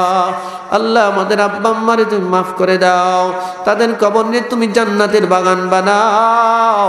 আমাদের অপরাধের কারণে আমাদের মা বাবাকে কবরে শাস্তি দিও না। আয় আল্লাহ, হাসরের মাঠে নূরের তাজ পরায়া উঠায়া দিও আল্লাহ, বিনা হিসেবে জান্নাত দিও, জান্নাতে একসাথে থাকবা তৌফিক দিও আল্লাহ। জান্নাতুল ফেরদাউস তুমি আমাদের আব্বা আম্মাকে দান করে দিও, আমাদেরকেও তুমি জাহান্নাম থেকে মুক্তি দিয়া জান্নাতুল ফেরদাউস দান করে দিও আল্লাহ। রাব্বে কারীম, আমাদের জিন্দা মুর্দা সকলকে তুমি মাফ করো, যাদের মা বাবা জীবিত আছে আয়াতে তৈবা দাও, মা বাবার খেদমত করে জান্নাত খরিদ করবার তোকেও তৌফিক দাও। আমাদের সন্তানগুলোকে নেককার বানাও, পরহেজগার বানাও, দিনদার বানাও, মুত্তাকি বানাও আল্লাহ। আমরা যেদিন কবরের বাসিন্দা হব, আমাদের জন্য হাত উঠি এরকম ভাবে মোনাজাত করে চোখের পানি ছাড়বার নেক আওলাদ তুমি আমাদেরকে দান করে দাও আল্লাহ। এতক্ষণ বয়ানে যা বলেছি, যা শুনেছি, বলায় শোনায় যদি কোনো ভুল ভ্রান্তি থাকে তুমি মাফ করে দাও। আয় আল্লাহ, অনেক মানুষ দোয়া চেয়েছে, অনেক মা বোনেরা দোয়া চেয়েছেন, আসার সময় অনেকে দোয়া চেয়েছেন, অনেকের নাম বলেছেন, অনেকের নাম বলতে পারি নাই। মালিক রে, সকলের নাম আমি নিতে পারতেছি না আল্লাহ, সকলের নাম আমি না জানলেও তুমি কিন্তু জানো আল্লাহ। সকলের হকে দোয়াকে তুমি কবুল আর মঞ্জুর করে নাও। ওয়া সাল্লাল্লাহু তাআলা আলা খায়রি খালকিহি মুহাম্মাদিন ওয়া আলিহি ওয়া আসহাবিহি আজমাইন ওয়ারহামনা মাআহুম برحمتك يا أرحم الراحمين।